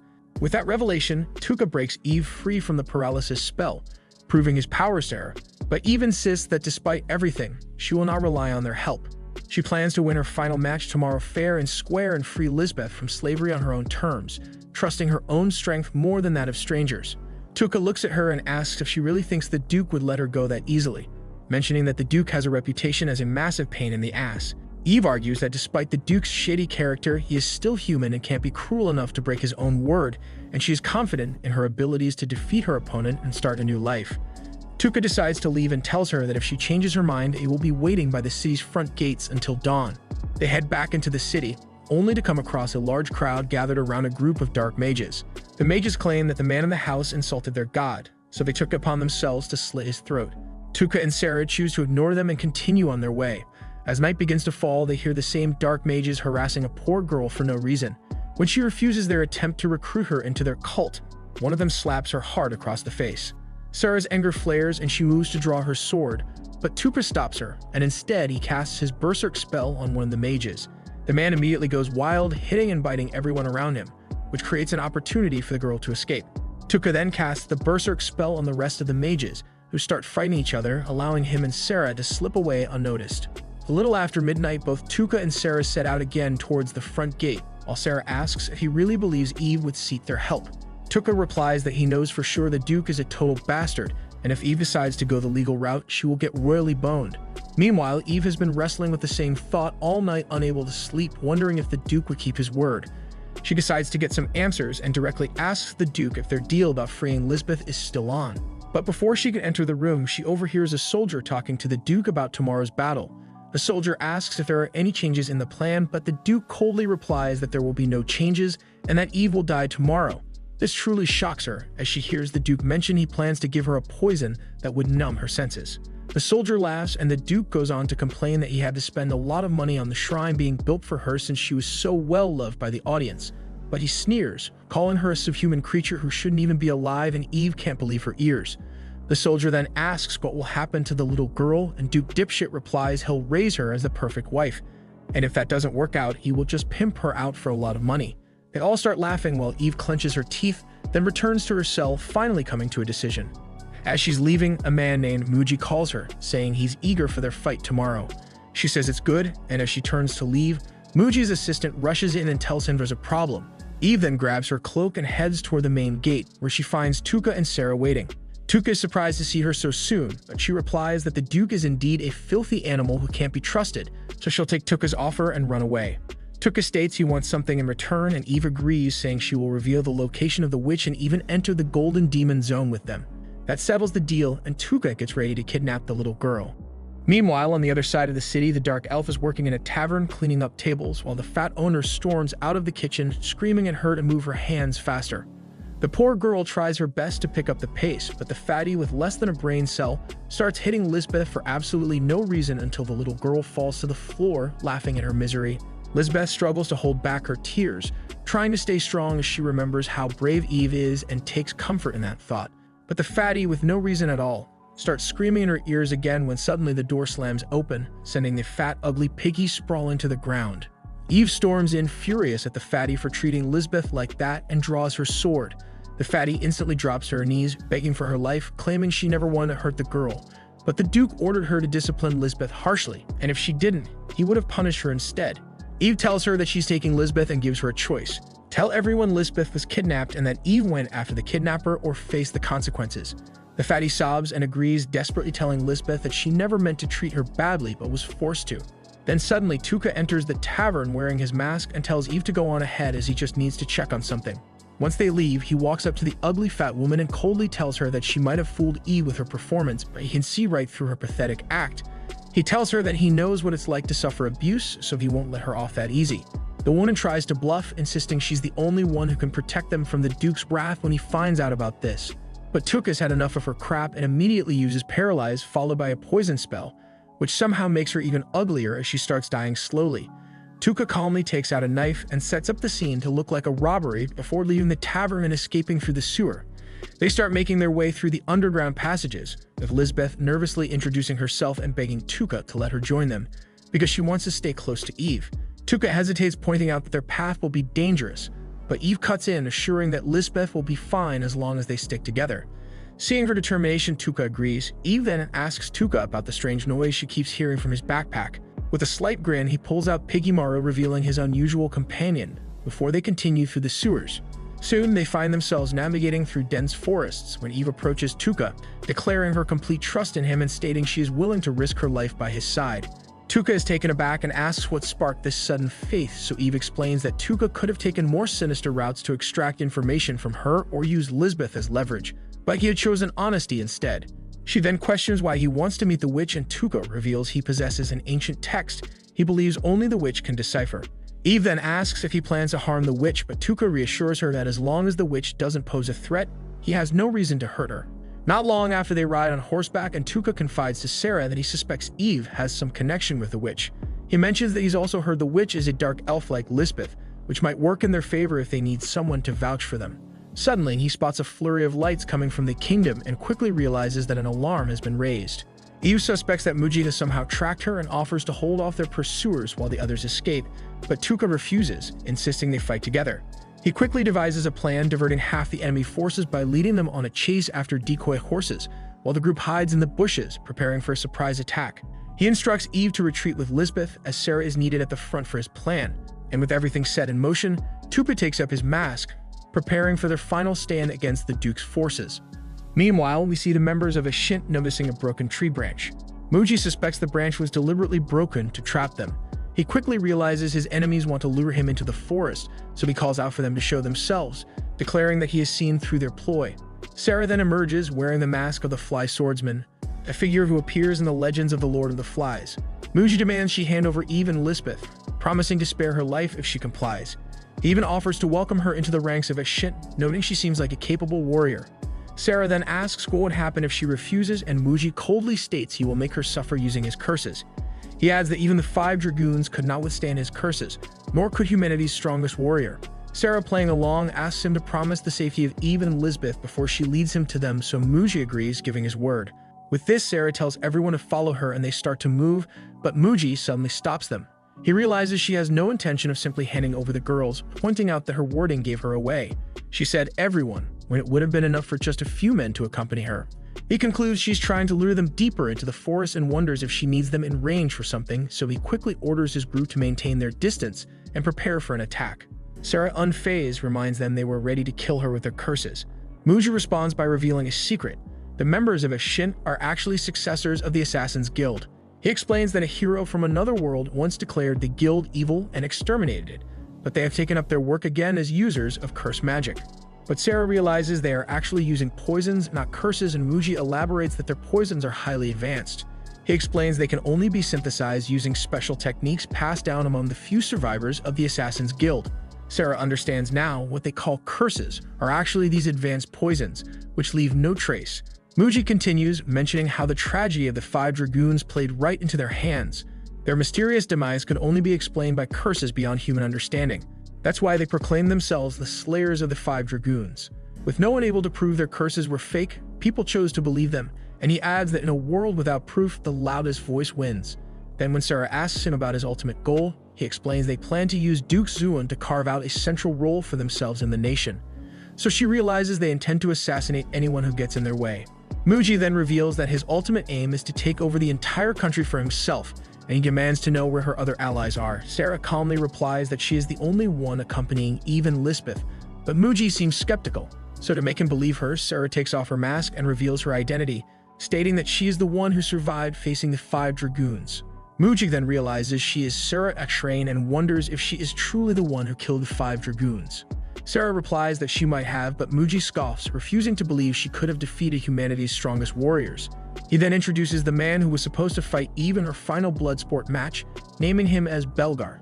He also introduces Belgar's brother Varigan and declares them the strongest siblings in Ashint. Muji adds that they had a younger brother who was part of the White Walkers group that had been chasing her, and now Belgar and Varigan are eager to take revenge on her for their brother's death. Muji then asks Sarah what she plans to do next and reveals that his subordinates have already surrounded her. He explains that the ones she sees now are just a decoy, while others from their group have circled around, masking their presence. He then tells her not to worry, saying he won't kill her because she has a pretty face, and he'll take his time enjoying her instead, and then he commands her to bend the knee right where she stands. Sarah listens, and Muji smugly adds that one day he might grant her the honor of bearing his child. Sarah thinks to herself that it's time for Tuka to act.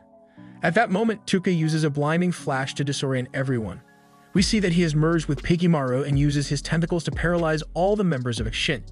He thinks they must not have expected him to have a long-range attack like this, and Muji, confused, wonders where their other forces are.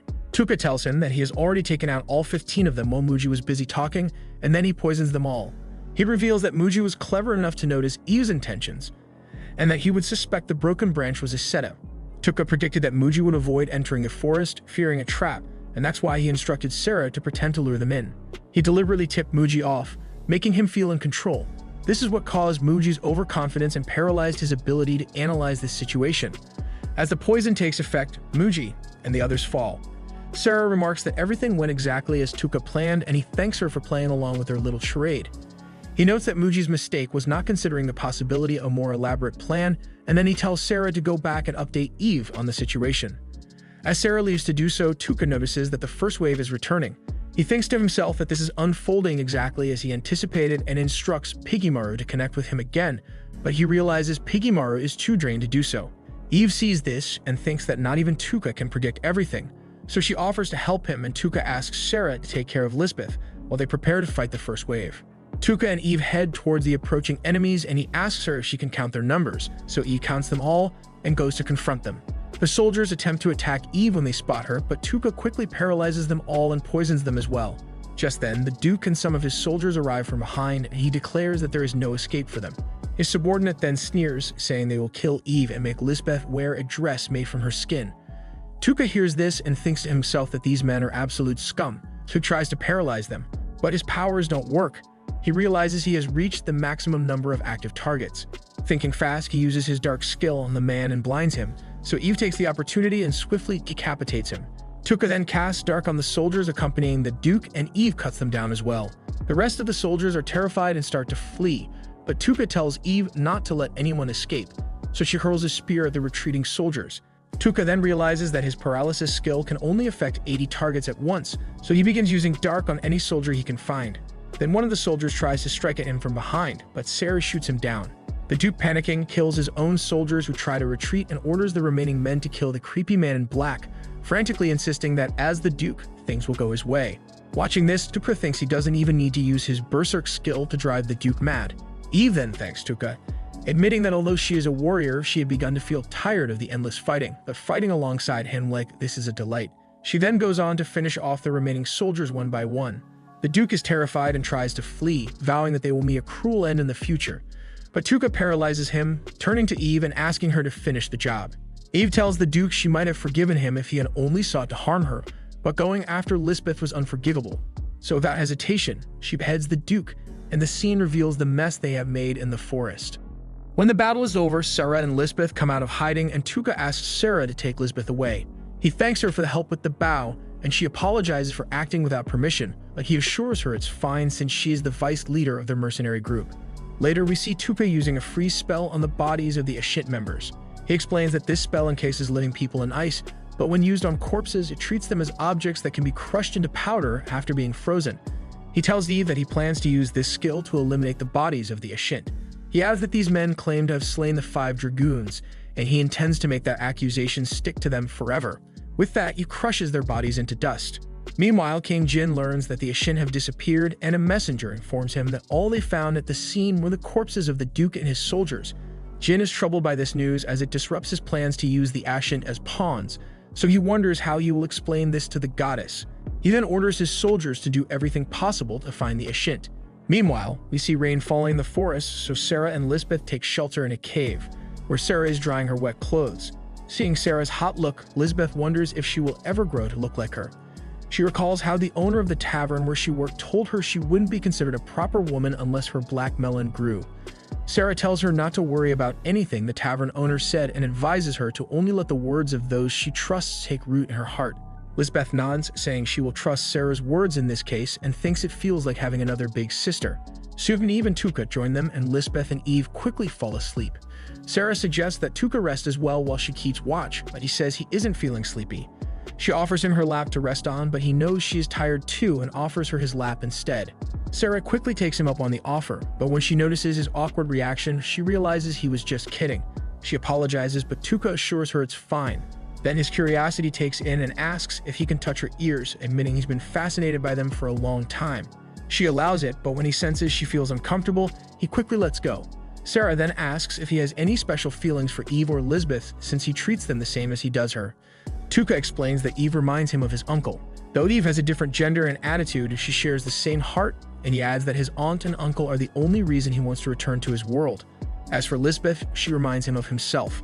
He explains that he too was abused as a child, but the key difference is their response to hostility.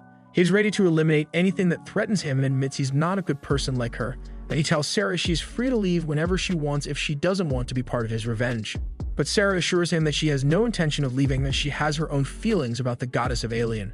Hearing this, Tuca promises to repay her for accompanying him on this journey, so he offers to grant any request she has if it's within his power. He tells her to think about it, then suggests she rest. She agrees, and as she lies down, he uses his sleep skill on her. Elsewhere, we see Ayaka secretly training with Nyan. Ayaka thanks her for the training, and Nyan remarks that Ayaka might surpass her in technique one day. She also asks Ayaka to keep their training a secret, explaining it would be difficult to get permission from Goddess Isius if anyone found out. Ayaka agrees and then asks why Nyan chose to teach her.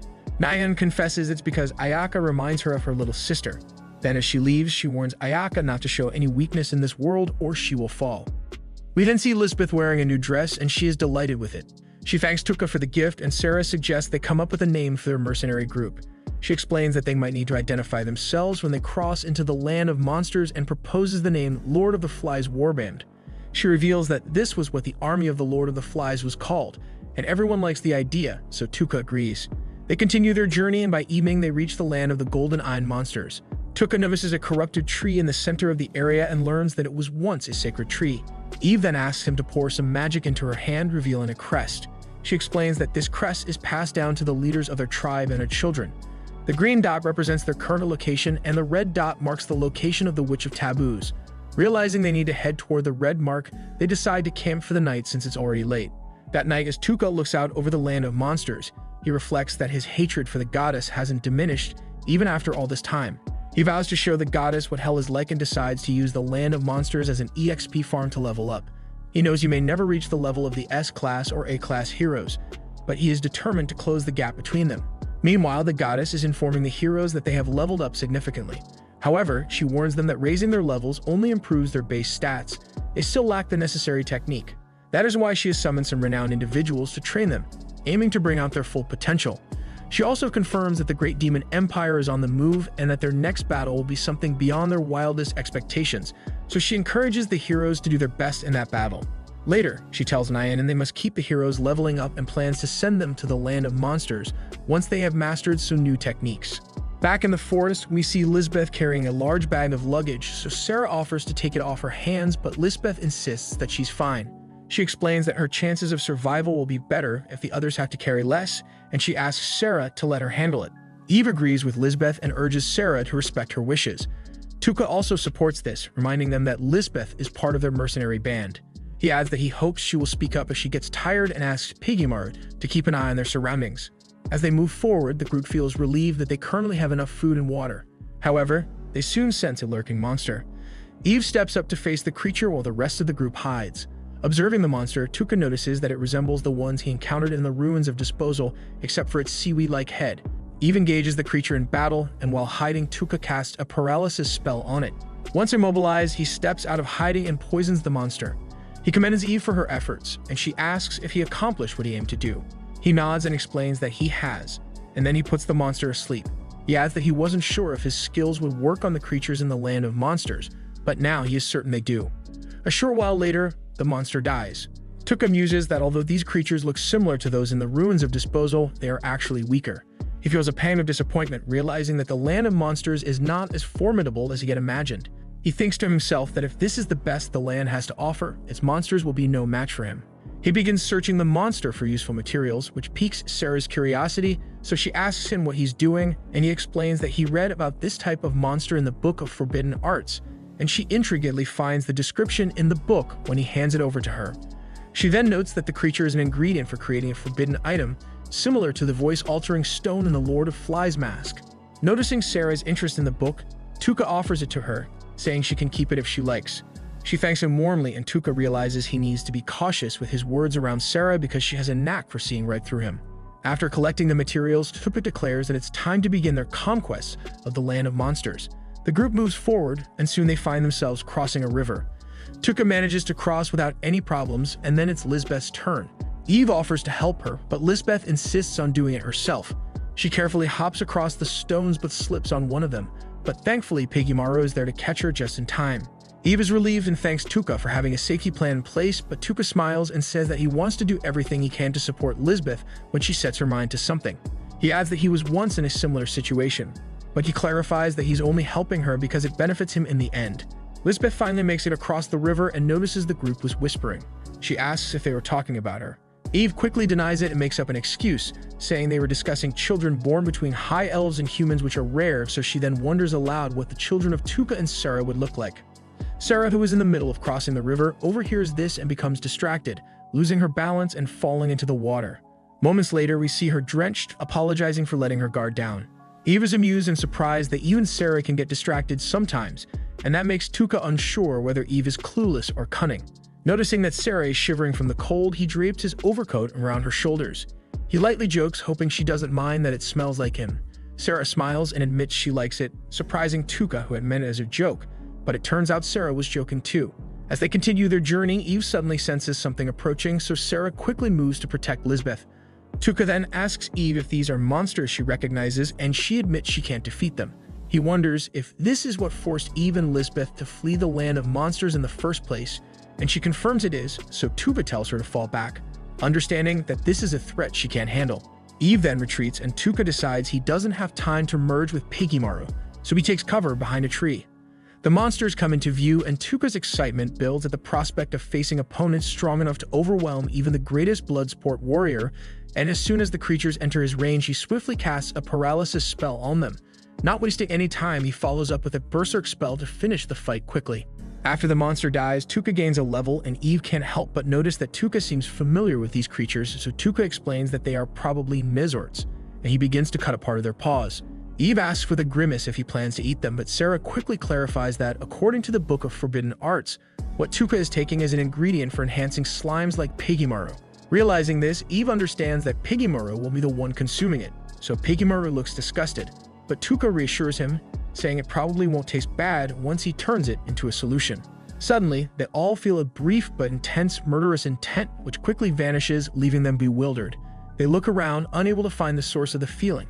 As they prepare for a potential fight, Piggymaru alerts Tuka that the murderous intent is coming from his bag. Tuka checks and discovers that the egg he picked up earlier is glowing.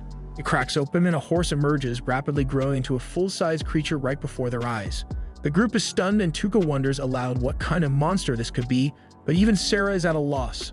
The horse creature then rubs affectionately against Tuka, who cautiously pets it, and as he does, he notices something unusual on its back.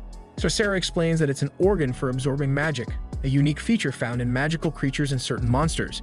Sensing an opportunity, Tuka asks everyone to step back, then begins pouring his magic into the organ. He theorizes that the horse may have grown by absorbing ambient magic, so he tries to replicate the effect. Using his stats window, Tuka monitors his mana consumption, and after spending 1,000 magic points, the horse grows even larger. The group watches in amazement as the creature transforms before their eyes.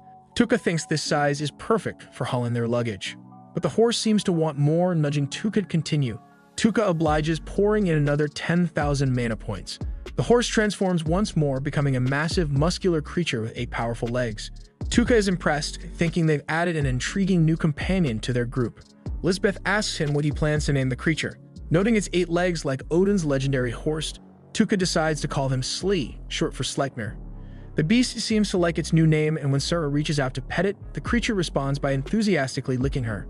Eve laughs, noting that it seems to have taken quite a liking to her.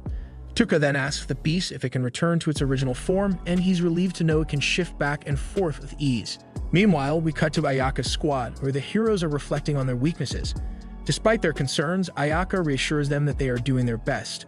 Then over with Asaji's squad, the mood is more upbeat, and her teammates compliment her leadership, noting how well they've been leveling up.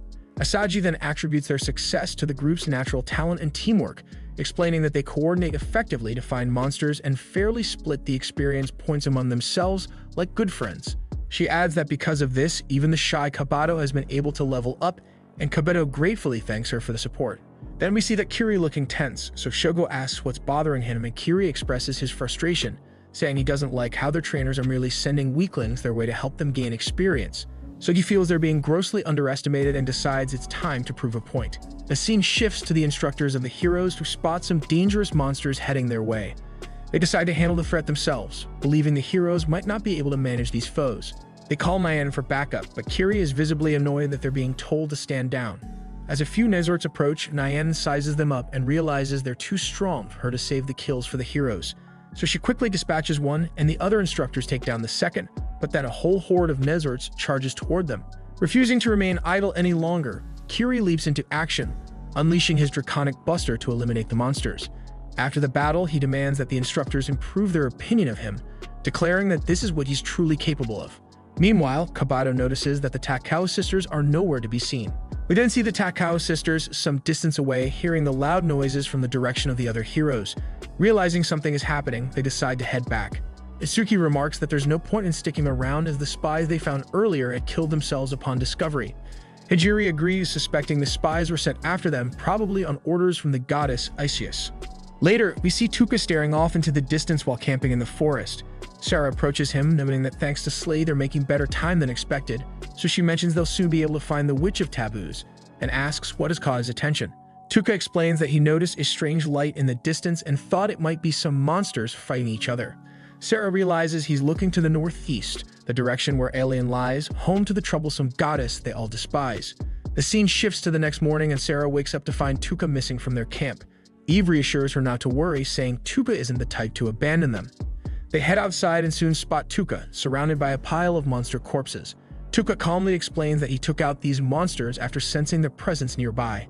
Eve's eyes widen when she sees that one of the fallen creatures is a human-faced beast, and she can't believe that Tuka managed to defeat such a formidable opponent by himself.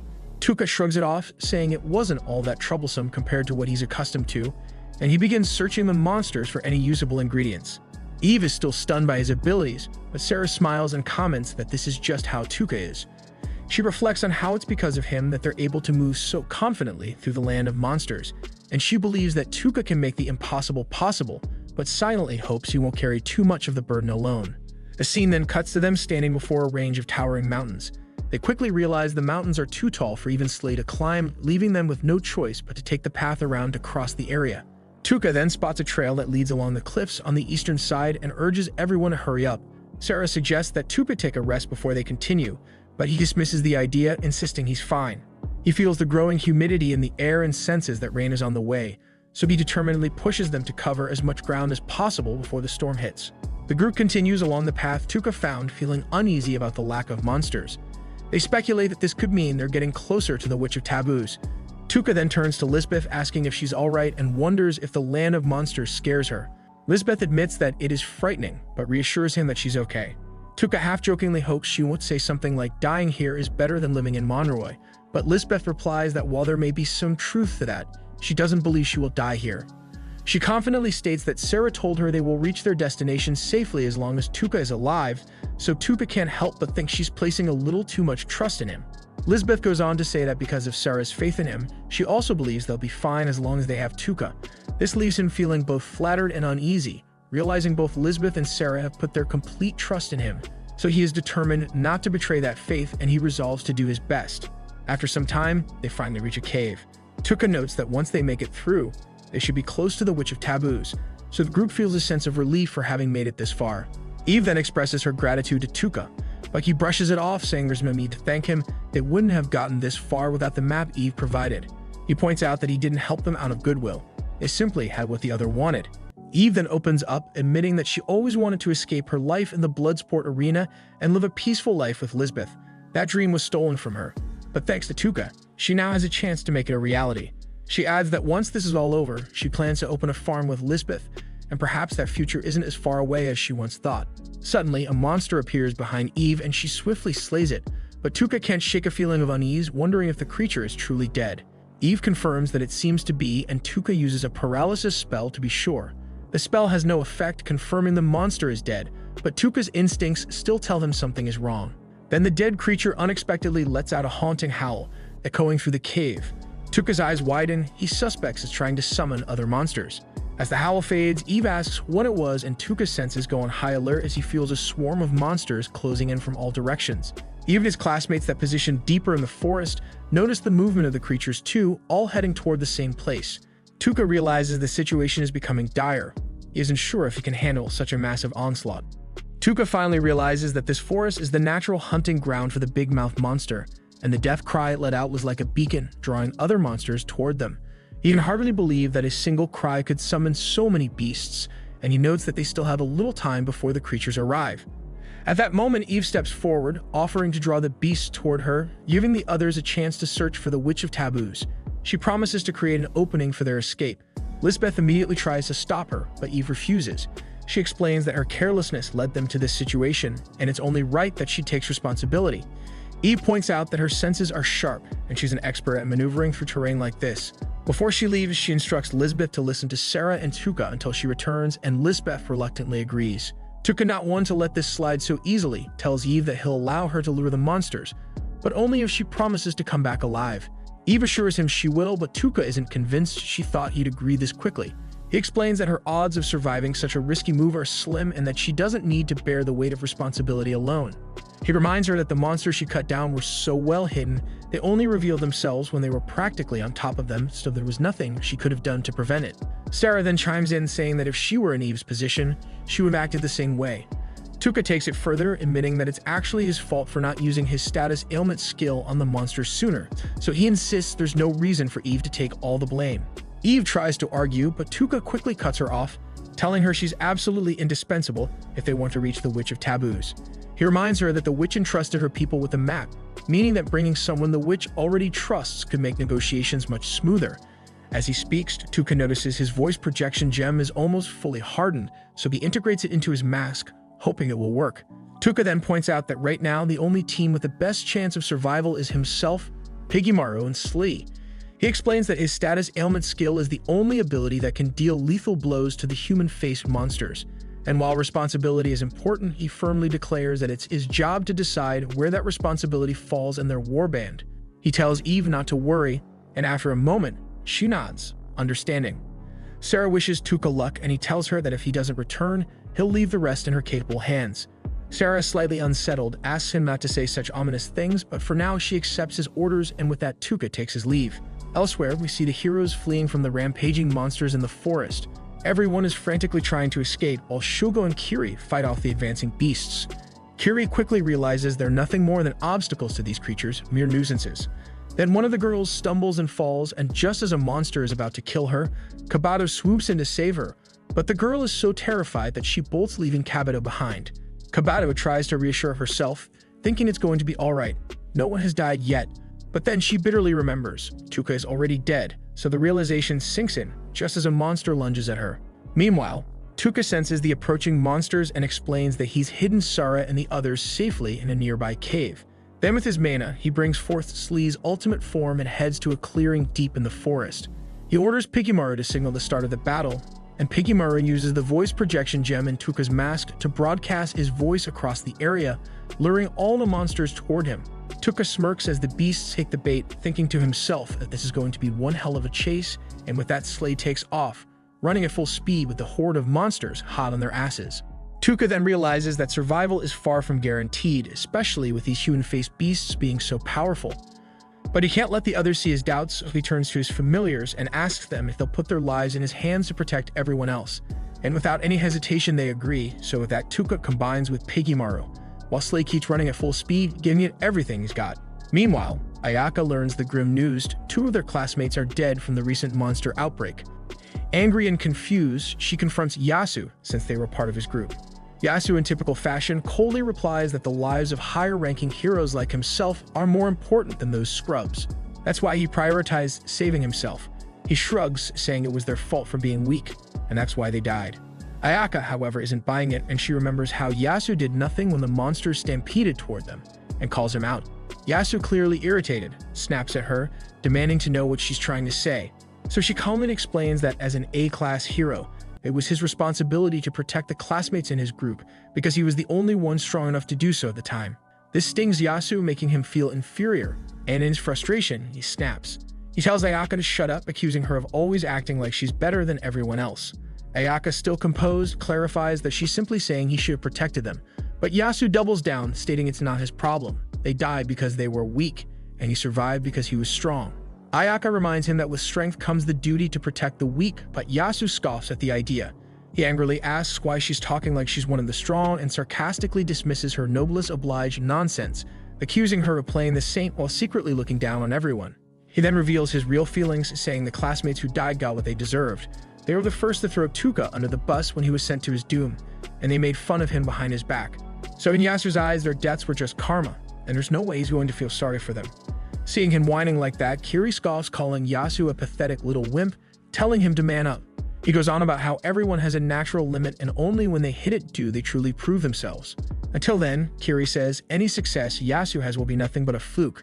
He then sneers, adding that Yasu is way beneath him with zero chance of ever reaching his level of power. Kiri then points his sword at Yasu and mocks him, calling him a nameless loser for forgetting his place and acting like a fool in front of Ayaka. He sneers that Yasu is just embarrassing himself trying to handle power that's far beyond him, and that real power is meant for those of noble caliber like himself. Hearing this, Yasu's fury ignites and his power surges. Shogo steps forward, ready to throw down, but Kiri continues to dismiss Yasu as a nobody. Yasu shoots back, saying Kiri needs to get over himself, pointing out that being S-class doesn't automatically make him stronger.